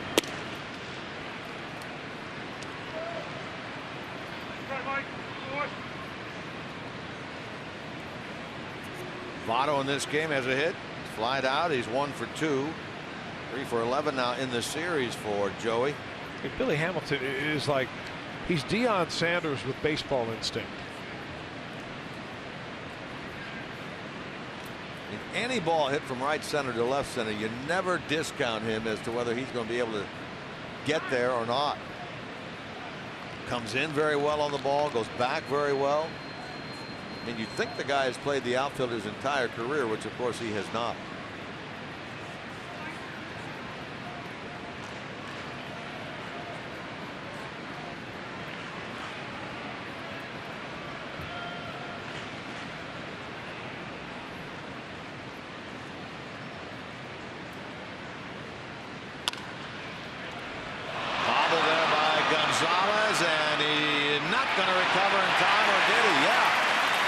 Milwaukee says out.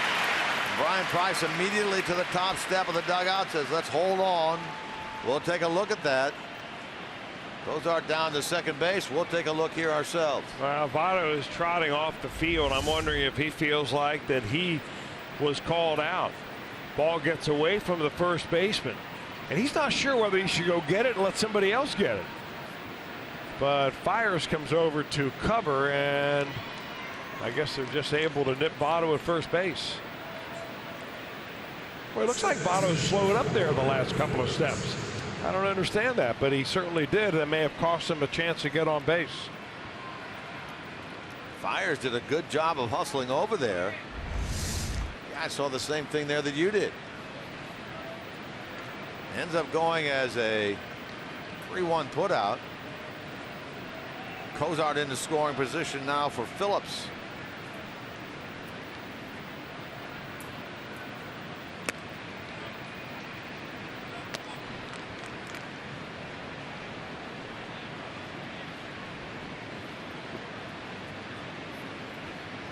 Brandon 0 for 2 today, now 2 for 18 lifetime against Fiers. The Reds are still looking for their first hit with a runner in scoring position in this series. 0 for 12. It's coming from a team that came in at 290, second to the Cardinals in the National League in that category. Brandon himself has done a very good job hitting with runners in scoring position this year. Phillips at 326.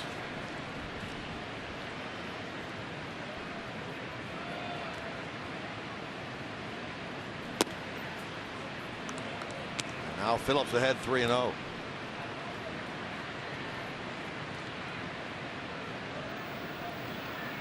Bruce is on deck.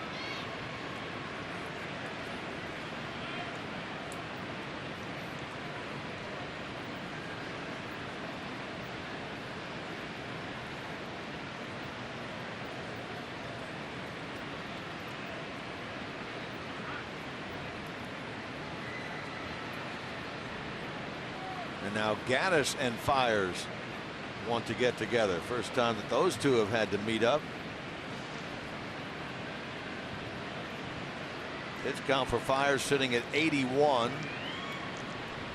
Movement, but doesn't look like anyone is throwing out in the Houston bullpen. Reds had J.C. Ramirez up earlier, and it looks like he is still throwing down there. Reds down 4-0, sixth inning. Cozart out at second base with one out.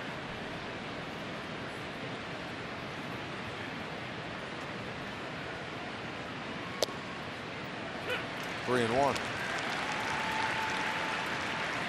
A 3-0 changeup. You don't see those too often.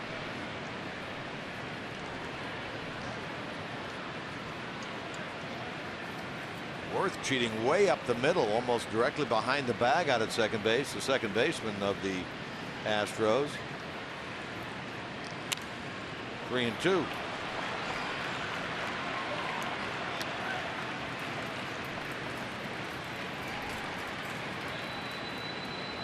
Chris Davinsky, right-hander, throwing now in the Houston bullpen.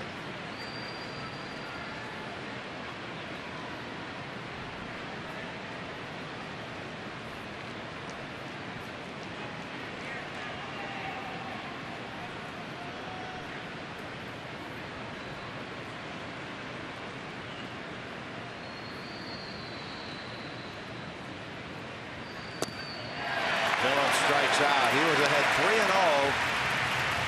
Fiers comes back to get him.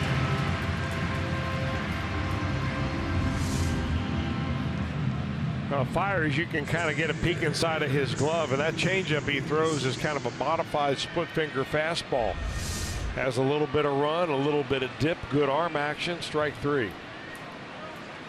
So he walks the leadoff man Cozart, but has been able to get Votto and Phillips. Now deals with Jay Bruce. Twice he's flied out today. Bruce trying to extend that hitting streak here in Houston to 13 straight games, and here at Minute Maid Park to 10 straight games.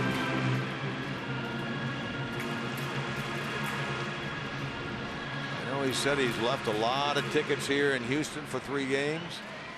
He can afford them. Surprised me if he has to leave a lot of tickets up in Arlington as well.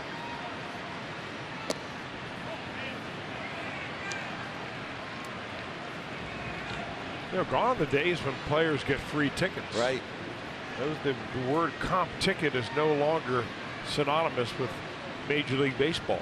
These guys have to pay for their tickets, or at least pay taxes on the tickets that they leave.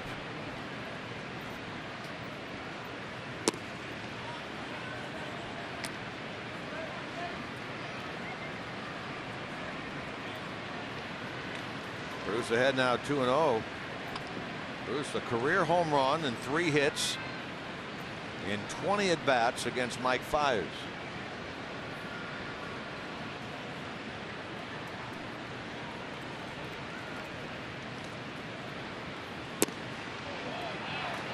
Now for the second straight hitter, Fiers falls behind 3-0. Able to come back and get Phillips. Let's see what Bruce does here. Based on what he did with Brandon Phillips, don't be looking for a fastball right down Broadway here. Jay comes in second in the National League with 51 runs batted in. He gets one anyway. 3-1.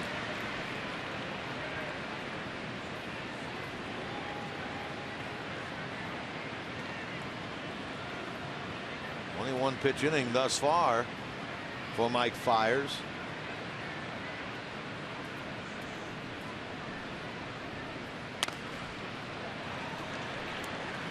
Now he's back to a full count to Bruce.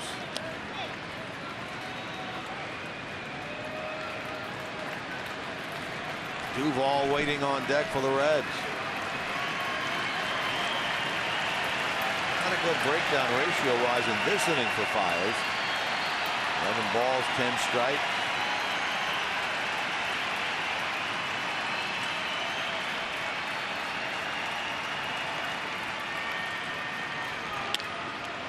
Off the body of Fiers, finally locates it and throws late to first.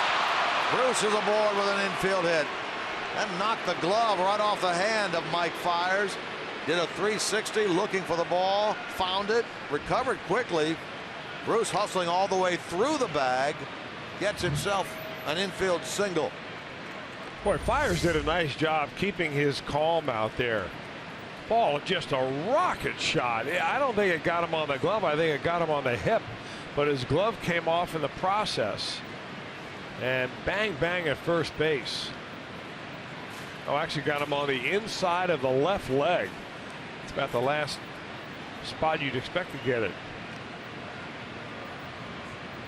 Certainly have a welt on that later on. But yeah, you're right. He kept his wits about him and made the play, and only pure hustle all the way by Bruce enabled him to beat that out. Now they're signaling down to the bullpen, it looks like.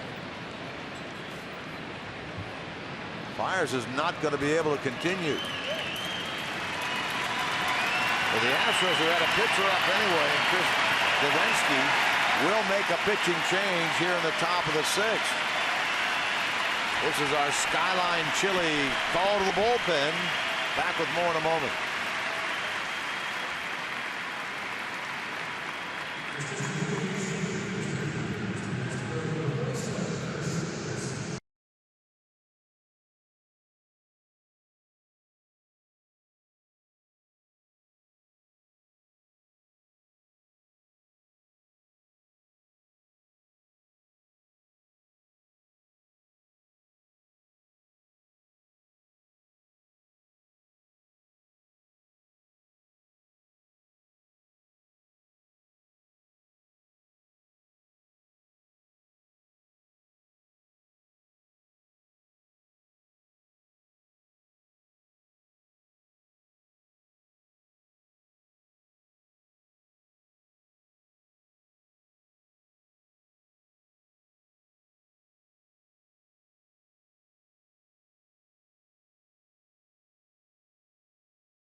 be reproduced or retransmitted in any form, and the accounts and descriptions of this game may not be disseminated without the express written consent of the Cincinnati Reds.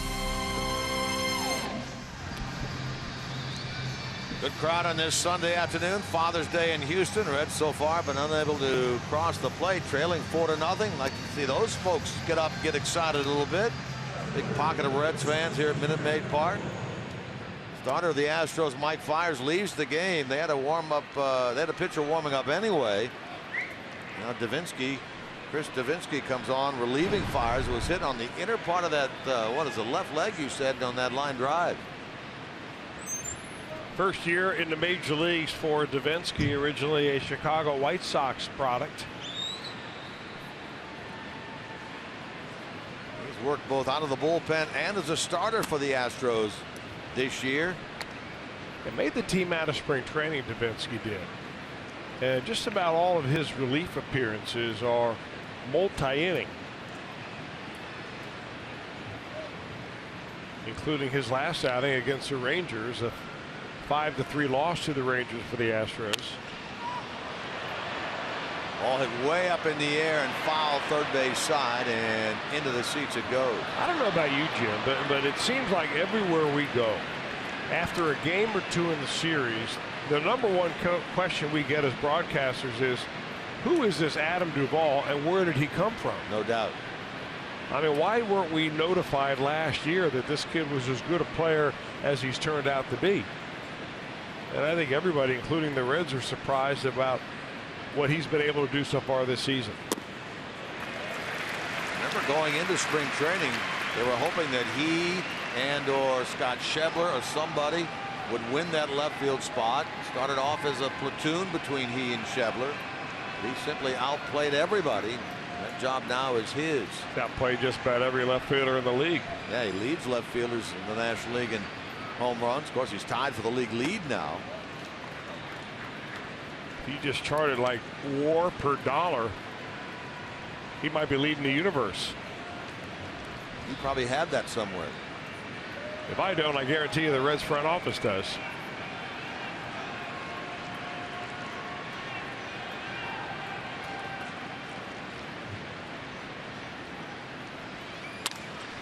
Toward left, he hit it hard, but it's going to stay up for Marisnick. And Davinsky comes on and gets the job done to retire the Reds in the sixth.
Trying for a series victory over the Reds here on Fox Sports Ohio.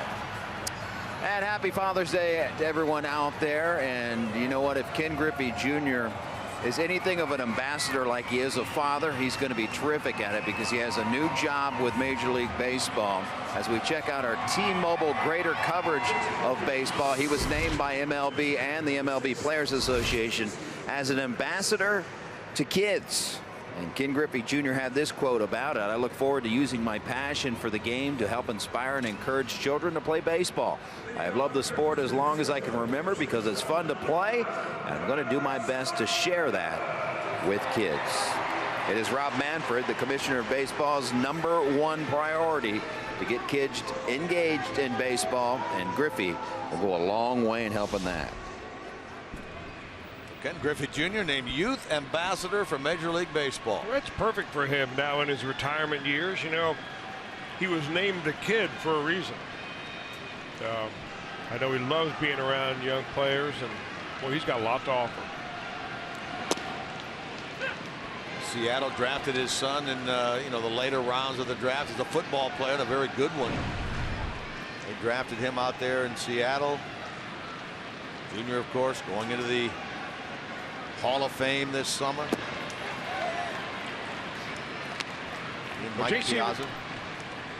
JC Ramirez takes it over for the Reds. Not a bad outing for Finnegan, not a great outing. 5 innings of 4-run baseball. He did walk 3 and struck out 1.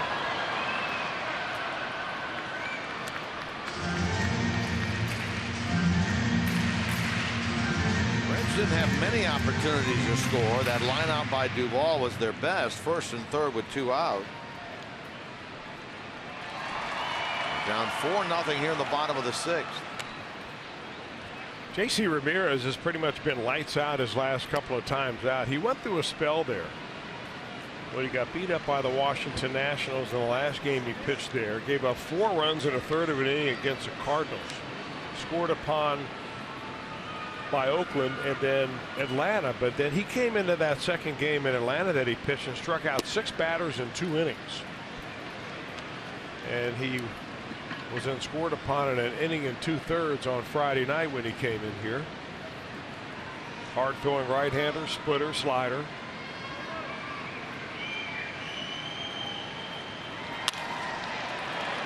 Backhand pick, Cozart sets and throws, and another beauty by the Red shortstop right there to retire the leadoff man Correa. You know, Cozart does so many things fundamentally correct.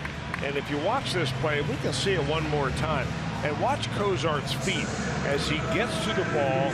He makes sure that he gets down low on that backhand. He's getting really down low, and he sets his feet immediately. And that's the key to throwing the ball accurately to first base. Remember, that was the play right there that he was a little leery of early because he has to plant and put the weight on that right knee. That's the knee that he tore up last year. We've seen him do it any number of times now. I know he still wears the brace. He doesn't appear to have any limitations at all. Not at all. But, you know, just the fundamental way that he makes those plays almost ensures the fact that he's eliminated a lot of the variables that some other players have that will not allow him to be so consistent. This pop-up by Gomez going to be handled by Votto. And so Ramirez has come on, did a nice job getting the first 2 in quick fashion. Now we'll deal with Danny Worth. Brandon Finnegan in 5 innings worth of work was unable to retire the side in order in any of those innings. His final line goes 4 runs, 5 hits in 5 innings with 3 walks and a strikeout. Mike Fiers leads the game 5 2/3. No runs, 4 hits, a walk and 5 strikeouts. Starters are the pitchers of record. Ramirez looking to have a clean bottom of the 6th.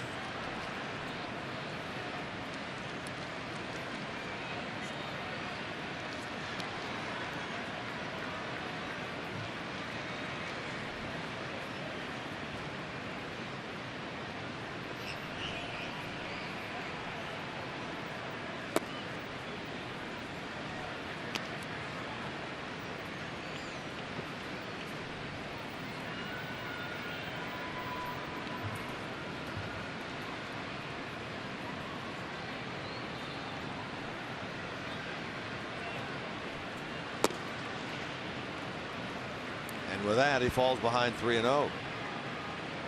Evan Gattis is on deck.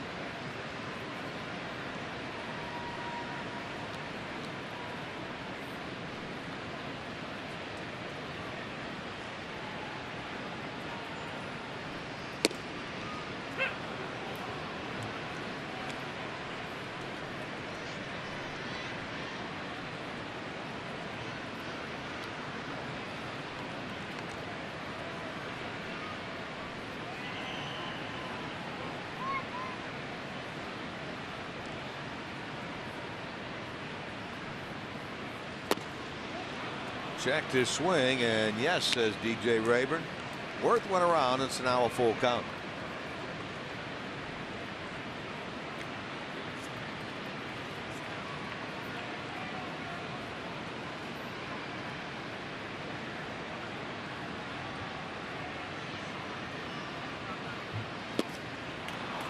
Swing and a miss. Nicely done. Good comeback by Ramirez, and an end to the bottom of the sixth.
That's 30 minutes before every game.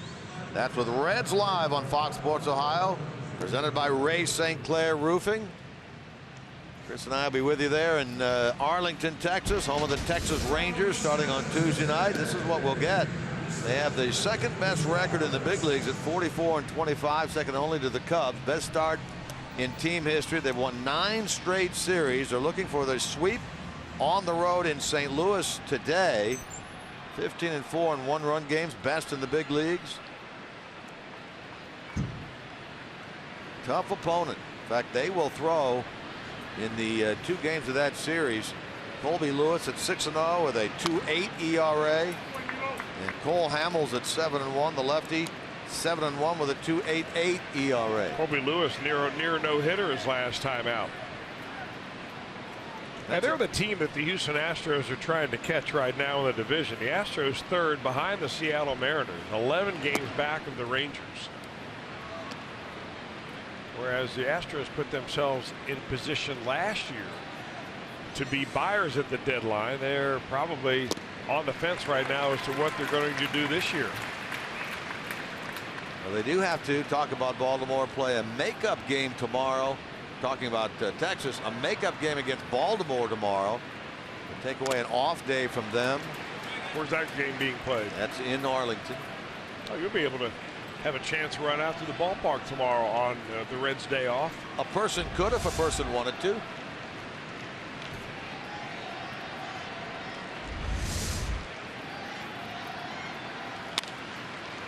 Hit hard by Suarez, and unfortunately right at Correa. Suarez 0 for 2 today. Here's Billy Hamilton now. He's our Steel Power Tool Performer of the Day. Left-handed hitter. First 29 games this year. Look at that, under 200. Lately, last 21, 351. It all seems to be, the underlined seems, it seems to be all coming together for Billy.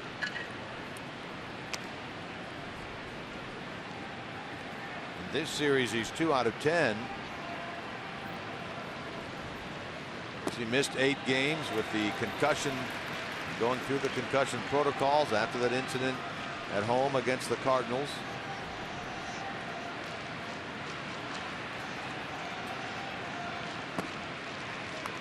Taking nothing away from the job that Tyler Holt did out in center, because he did a terrific job. You just cannot duplicate what Billy Hamilton can give you in the outfield or on the bases.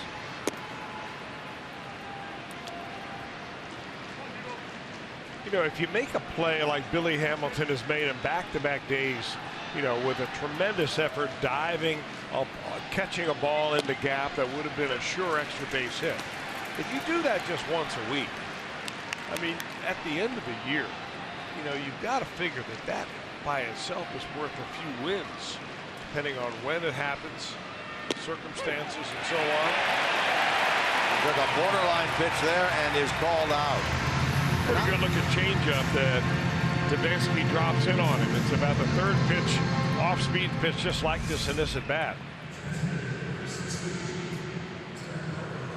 And he's got a delivery, Davinsky does, that is just built perfectly for a changeup. He strides wide open, brings his right hip around, sells it like a fastball, and drops it right in. There's the curve. Going back to Hamilton for a moment, you've got to believe that this guy is a Gold Glove outfielder, and hopefully he'll be recognized for that. Well, if he's not this year, it will be sooner or later. And A.J. Pollock, Starling Marte, Jason Hayward were the 3 Gold Glove winners in the National League outfield last year. All right, ask yourself the question. You know, which of those players would you rather have play defensively only in center field instead of Billy Hamilton? None of them. I'm with you. Good work by Chris Davinsky. He comes on, retires the side in order. He's faced 4, retired 4. Stretch time here in Houston.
Your family day destination coming up on Sunday, the 26th of June. That's 1 week from today.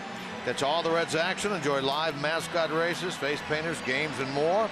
Plus, thanks to Orville Redenbacher and Kroger, all kids 14 and younger, receive a Devin Mesoraco Fathead.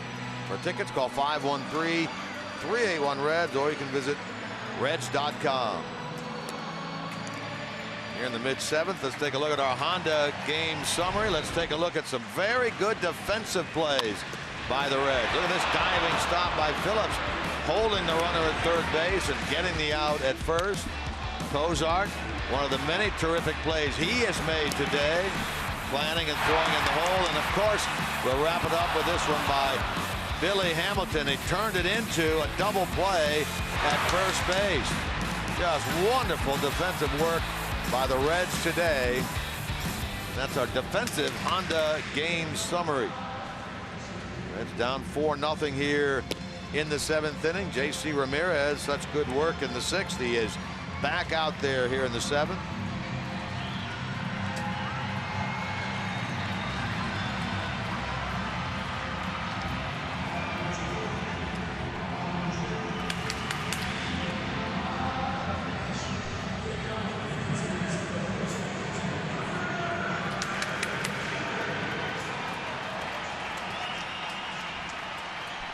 Getting into it, aren't you? You like that song? One of my favorite 7th inning stretches around the country. Deep in the heart of Texas. The old Ray Price song, I think that was originally done by. Is it? No, I should know that. That's going country way back. Yeah. Well, here they play, you know, after the take me out to the ball game, they play Deep in the Heart of Texas. In Milwaukee, they play Roll Out the Barrel. All right, that's a good one. Which is a crowd favorite. San Francisco, they pipe up some Steve Perry song, which is always entertaining. Yeah. They might drop a little Grateful Dead on you. There's a muscle this one up and over the wall and left. Second in 2 days for him.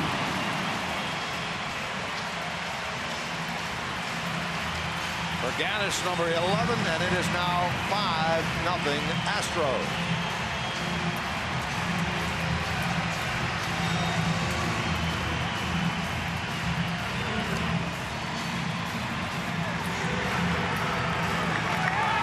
Now, when you describe it as muscled out, that's exactly the way you put it for Gaddis. Look at that pitch just kind of drifting.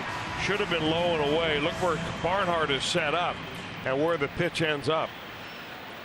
Well, temporarily ends up inside the Gaddis. Long term, it ends up off the facade. Well, 2 home runs today by the Astros, both solo. One by the man at the plate now, Valbuena, the other by that man, Gaddis.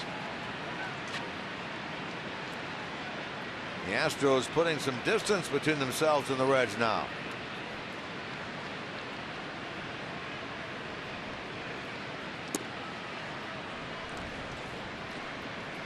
A 4 RBI series for Evan Gaddis. 2 with the 2-run homer yesterday. 2 today with the RBI double in the 2nd, the home run in the 7th.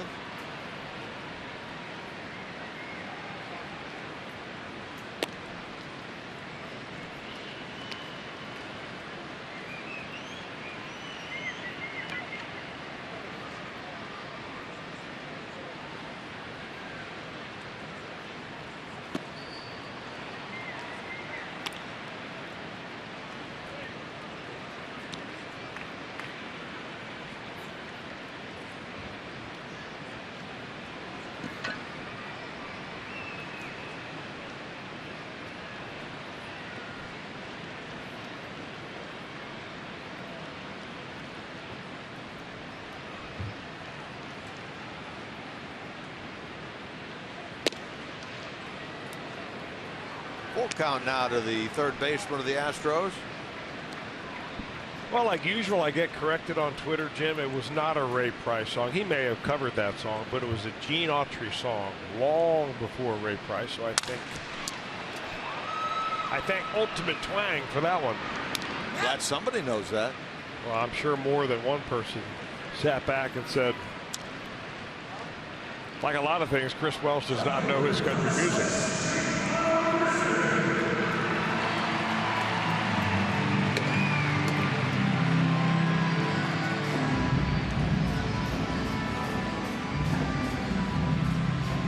We've been told that in Arlington they play Thank God I'm a Country Boy, 7th inning stretch.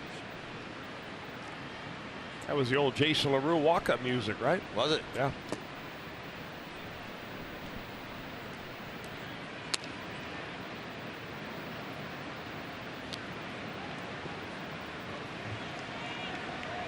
Let's see if we can get this right. Thank God I'm a country boy. Bye. Hank Williams Jr. No, I don't think so. No? Who did that? John Denver. Oh, he did. See, you had me thinking country and you drop a folk singer on me.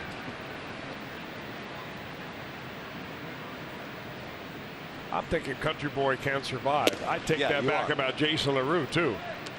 I don't think he'd have a John Denver song as a walk-up music. You're going to get more corrections on your Twitter. Yeah.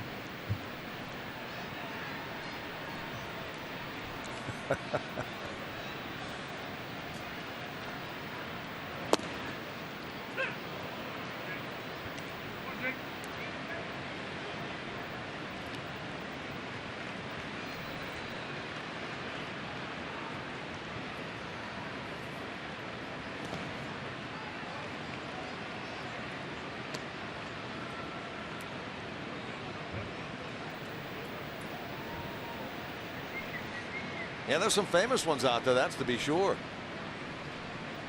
Maybe the most famous one is in Boston.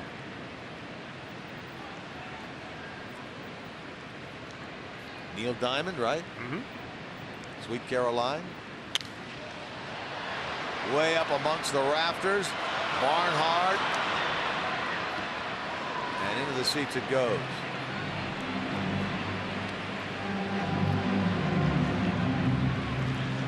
Did that hit a rafter up there, the way the crowd reacted to that? Looked like it shifted. It was right behind the plate and it shifted and came down over closer to the camera well.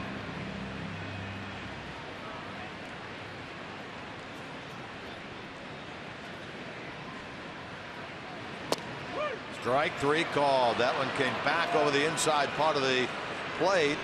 And Marisnick is rung up, and he makes some sort of a hand gesture, waves off DJ Raven on that call.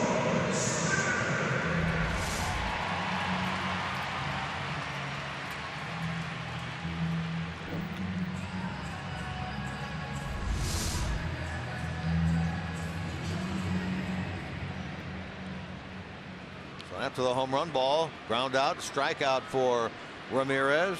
Tries to put an end to this 7th inning. George Springer standing in the way. Springer 0 for 3 today, 3 for 13 in the series.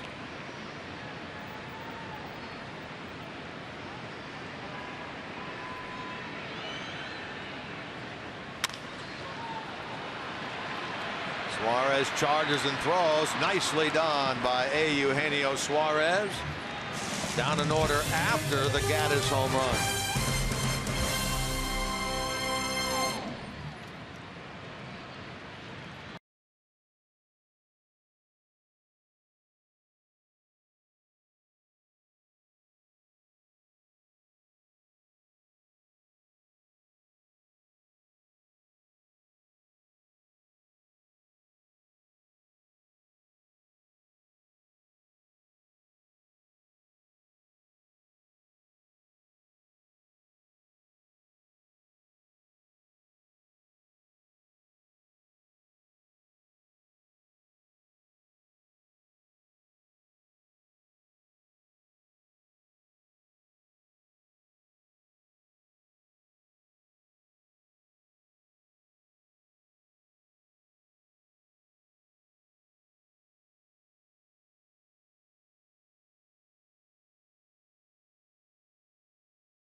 Thank you, boys, and happy Father's Day to you, Brian Giesenslaw and Jeff Picoro, as you handle things back at the studio in downtown Cincinnati. Here the Reds are trying to get on the board now, trailing 5-0 in this game in the 8th. Chris Davinsky has come on and done a pretty good job in relief for A.J. Hinch's club. Faced and retired all 4. Takes this game into the 8th with the Astros out hitting the Reds 6-4 and outscoring them 5-0.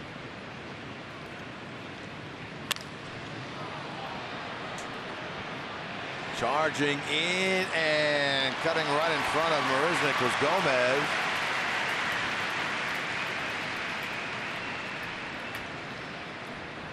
First out here in the 8th. Tyler Holt today 0 for 3.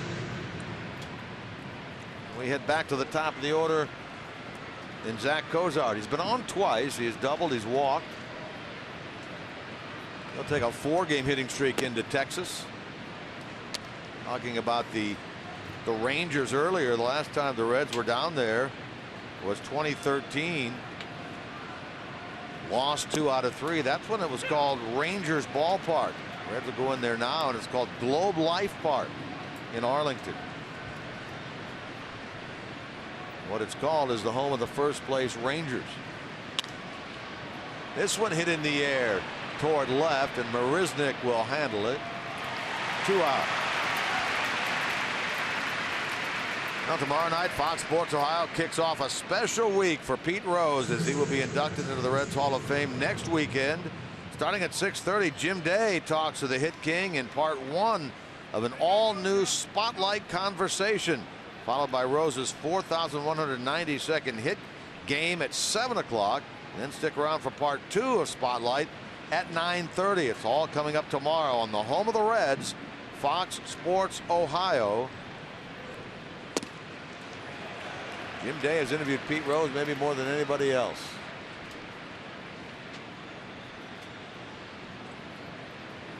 Reds have a right-hander. Ross Ohlendorf throwing now in the pen. Votto bats with 2 men out. So big Pete Rose Reds Hall of Fame week begins tomorrow, culminating next weekend with the Padres in town and the Reds celebrating the 40-year anniversary of the 1976 team. Pete's induction into the Reds Hall of Fame and the retiring of Pete's number 14, all happening next weekend at Great American Ballpark.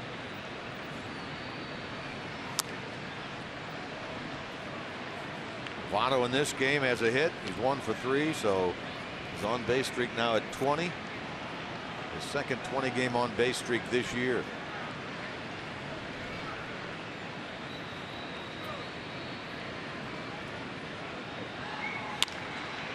Hard into left and diving catch up there by Jake Marisnick. Well, the Astros getting in on the defensive gems here today.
Reds baseball on Fox Sports Ohio has been brought to you by Kroger.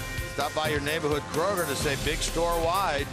Great food, low prices at Kroger. And by Toyota. For over 30 offers, visit buyatoyota.com. Toyota, let's go places. How about all the space things that you can do down here in Houston? The National Space Center, of course, here. Museum down here. You can check it all out when you come to Houston if you're a NASA fan. Ross Ollendorf, the new pitcher, into the game for the Reds here in the bottom of the 8th.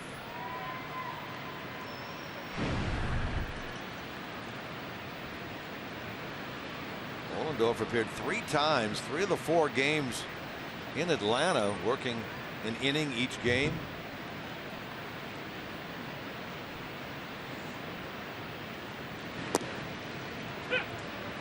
Marwin Gonzalez leads it off. And big tip of the Reds in the Fox Sports Ohio cap to Paris Sheldon today. Celebrating a birthday. Paris turns 94 years old. Happy birthday, Paris. Hope you're enjoying the birthday. Hope you're enjoying this Sunday afternoon of baseball. Be a little bit better if the Reds could come back. Hard hit there and foul by Gonzalez. 2 strikes.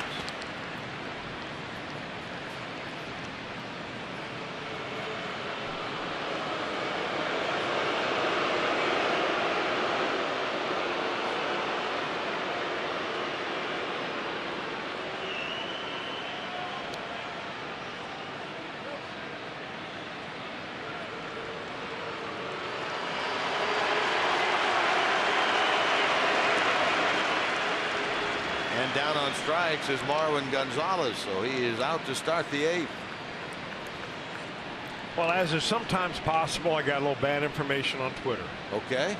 And it was not Gene Autry who first recorded it. It was actually Perry Como who recorded Deep in the Heart of Texas in 1941.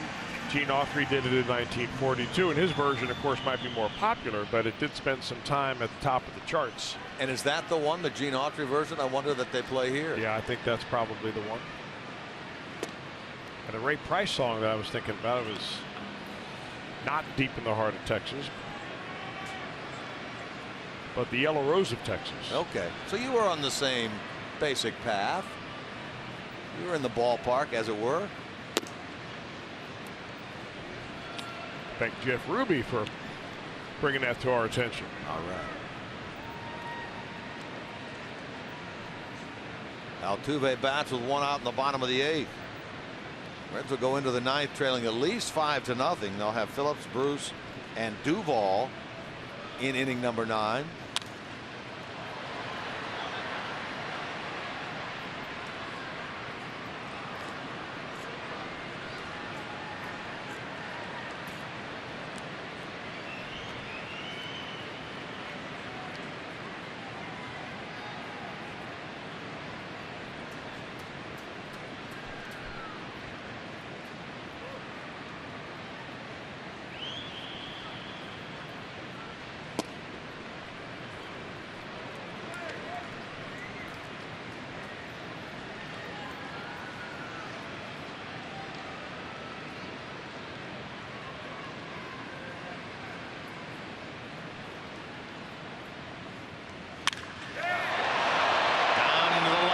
Corner, but he yanked that ball foul. Well, you talk about a quick bat. Jose Altuve, that was a 94-mile-an-hour fastball on the inner part of the plate. If you hit a pitch on the inner part, you've got to really get out in front of it. And he gets out of this way out in front and rips it foul. I've seen him do that a couple of times in this series. We're really getting a close look as to why he is such a good hitter.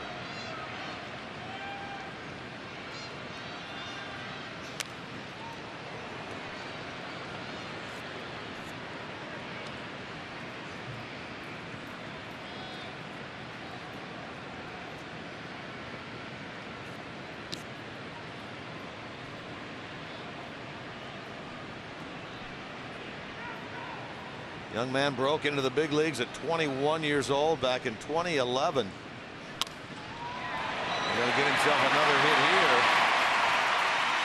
First hit of this game, only the second of the series. Talked about him coming in second in the league in hits into this game, third in the league in batting average.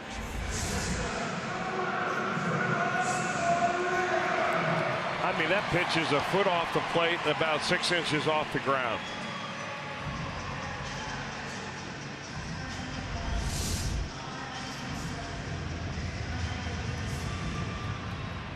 Look at that. That's an amazing number right there. Since the start of the 14th season, basically 60 more hits than any other player in the big leagues over the last 2.5 years. This coming from a guy who never played AAA. And he went from Corpus Christi in AA Texas League in 2011, where he spent the first month and a half, to the big leagues and has not looked back.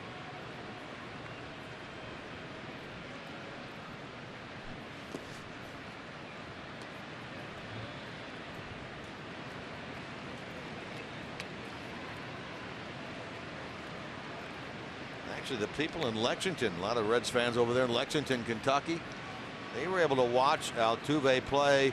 In 2010, he spent most of the season there and hit .308.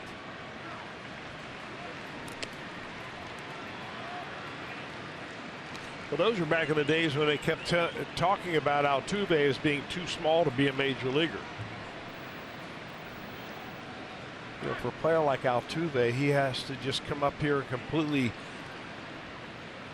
surprise everybody and continue to do it before you finally make the naysayers believers. 4-pitch walk issued here to Carlos Correa. 2 on with 1 out. I'm sure you're a part of the Reds honor when they honor Pete Rose coming up. Be a part of history. That's during the Reds Hall of Fame induction weekend next weekend, June 24th through the 26th at Great American Ballpark. Saturday the 25th, you can see the Hit King honored during a special Hall of Fame induction ceremony presented by PNC Bank. For tickets, as always, you can call 513-381-REDS, or you can visit reds.com/Pete.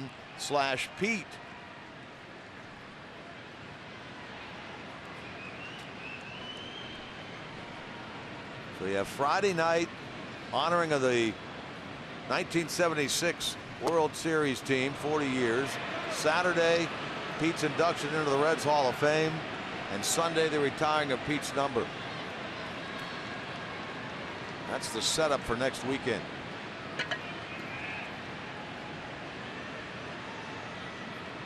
Of course, then the big gala on Sunday night, the Duke Energy Convention Center. Pete will be honored there. We all get to be a part of that. That'll be a lot of fun. Yeah, we're looking forward to that. It's always a great event.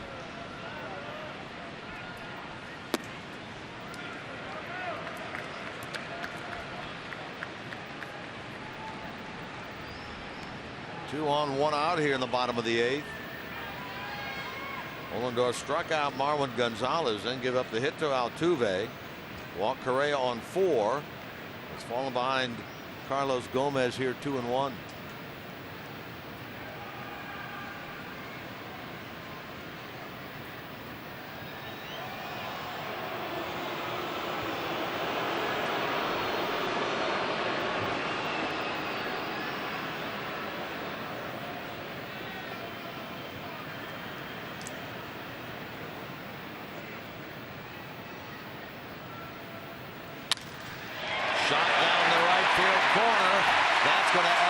Houston 5-0 lead. Altuve will score. Correa to third. Run producing double by Carlos Gomez. First hit of this game, second RBI of the series, and it is now 6-0 Houston.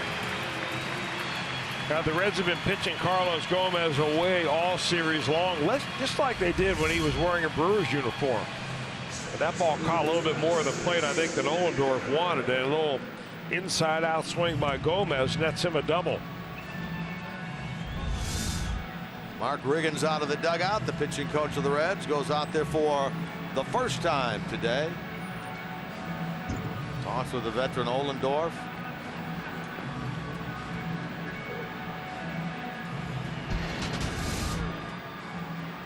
Reds closing out another interleague series here this afternoon against Houston. And look at the difference here between what the Reds have done, Chris, and what the Astros have done. Boy, that 23-8 record just. Astros, no wonder so many people around here long for the good old days when they were back in the National League Central Division. You know, I've had people come up to me and say, boy, we really wish we were in the National League still, but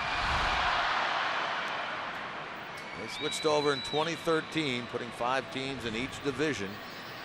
They, of course, have the natural rivalry with the Rangers.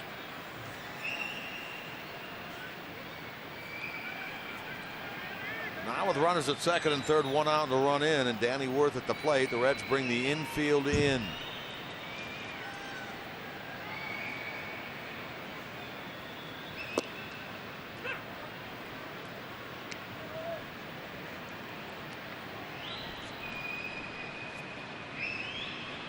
J.J. Hoover up and throwing in the Reds' pen.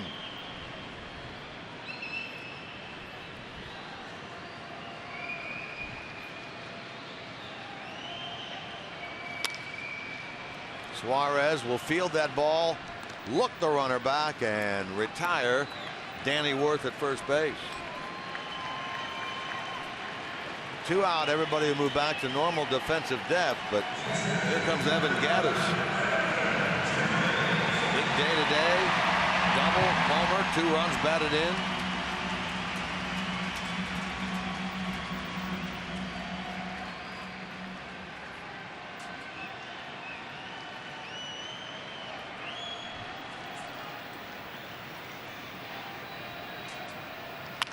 Every year this big guy's been in the big leagues, and that's what, year number 4 for him. He has had 20+ home runs. He had 21 and 13 with the Braves, 22 the next year. He had 27 with the Astros in his first year over here last year, and now 11 so far this season, and on pace to hit more than 20. It's his batting average has taken a dip so far this year.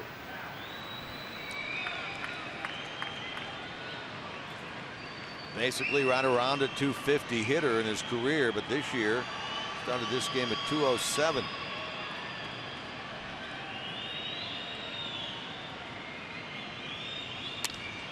Got in on his fist, and he gets a pop-up out of that, does Ohlendorf. Suarez handles it. Astros leave a pair, but do produce 1. We go to the 9th. Reds down 6-0.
Live, the post-game edition. It is presented, as always, by Performance Kings Honda. Time now for our Miller Time moment, brought to you by Miller Lite. Billy Hatcher, the former Red, of course, and beloved here in Houston, the former Astro. 1986, Game 6 of the NLCS. Astros trailing the Mets by 1 run in the 14th, and Billy hit one down the left field line off the foul pole to tie up that game in the 14th. The place went crazy. And afterwards, Billy was quoted as saying there was a little girl in the on-deck circle when he was going up to the plate, told her mom, "It's all right. Billy's going to hit a home run." And he said he remembers her saying that when he was running around the bases, it was like surreal, an out-of-body experience. That little girl knew before he was going to hit it that he was going to hit that game-tying home run. So he has a big playoff time with the Astros. He had a big playoff time, of course, with the Reds in 1990.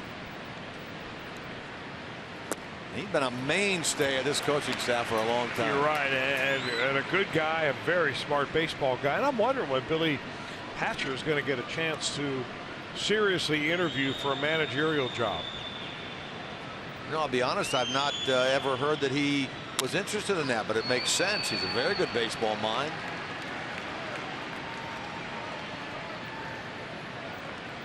He'd be a good manager. I think he does an excellent job. First of all, he's got all the knowledge of the game that you want, but he also really connects with the players. He's the one coach that the Reds have that rides on the bus. You know, when you go to and from the airport, there are two buses. One is for coaches and staff and media and so on, and the other is for the players. Well, they always have to have a coach on that players bus, and it's always Billy Hatcher, very respected as a coach, but also viewed as a guy that was a former player, and they recognize that, and they respect him, and they like him.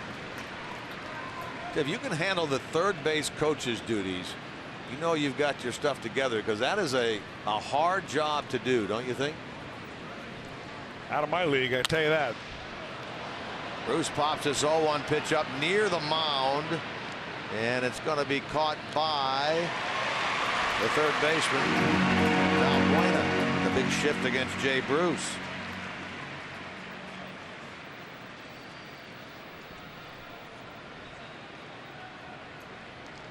Here's Adam Duvall. Held hitless today. He's grounded out, flied out, lined out. Here's Davinsky trying to close this thing out. He gets through this inning, he'll have gone 3 1/3. He's been, you mentioned earlier, their spot starter and long man. He's trying to make it a 2-pitcher game today. He would get a save if he can get through this. Mike fires 5 2/3.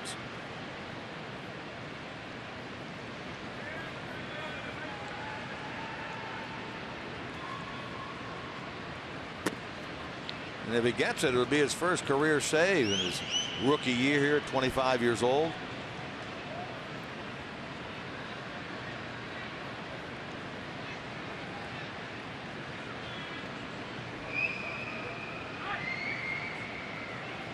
Astros have had just one shutout win this year.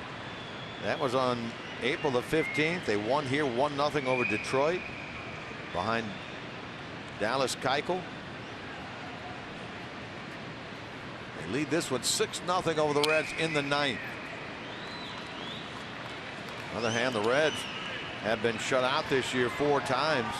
Only once on the road. That's when Clayton Kershaw shut them out 1-0 out in Los Angeles on the 23rd of May. So it's been almost a month ago since they were blanked. They've been blanked 4 times this year. Trying to avoid that fate here today in Houston.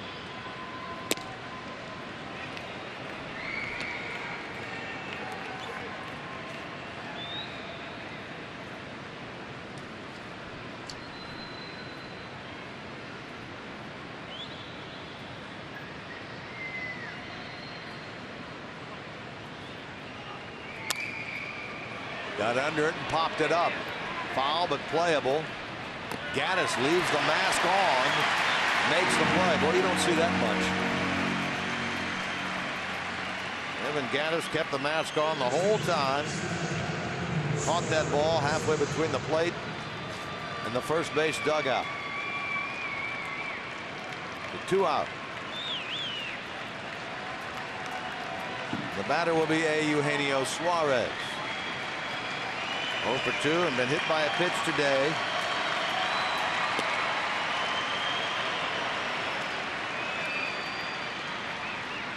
Astros trying to get within 2 games of the 500 mark. Phillips is going to take second base. Defensive indifference.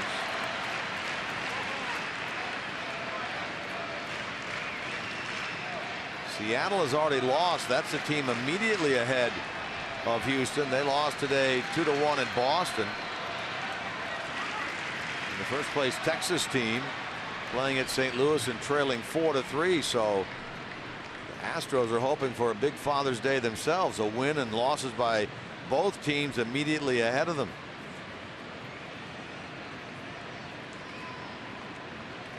A.J. Hinch's club started the day 7.5. Actually started the day 3.5 behind Seattle and 11 behind Texas.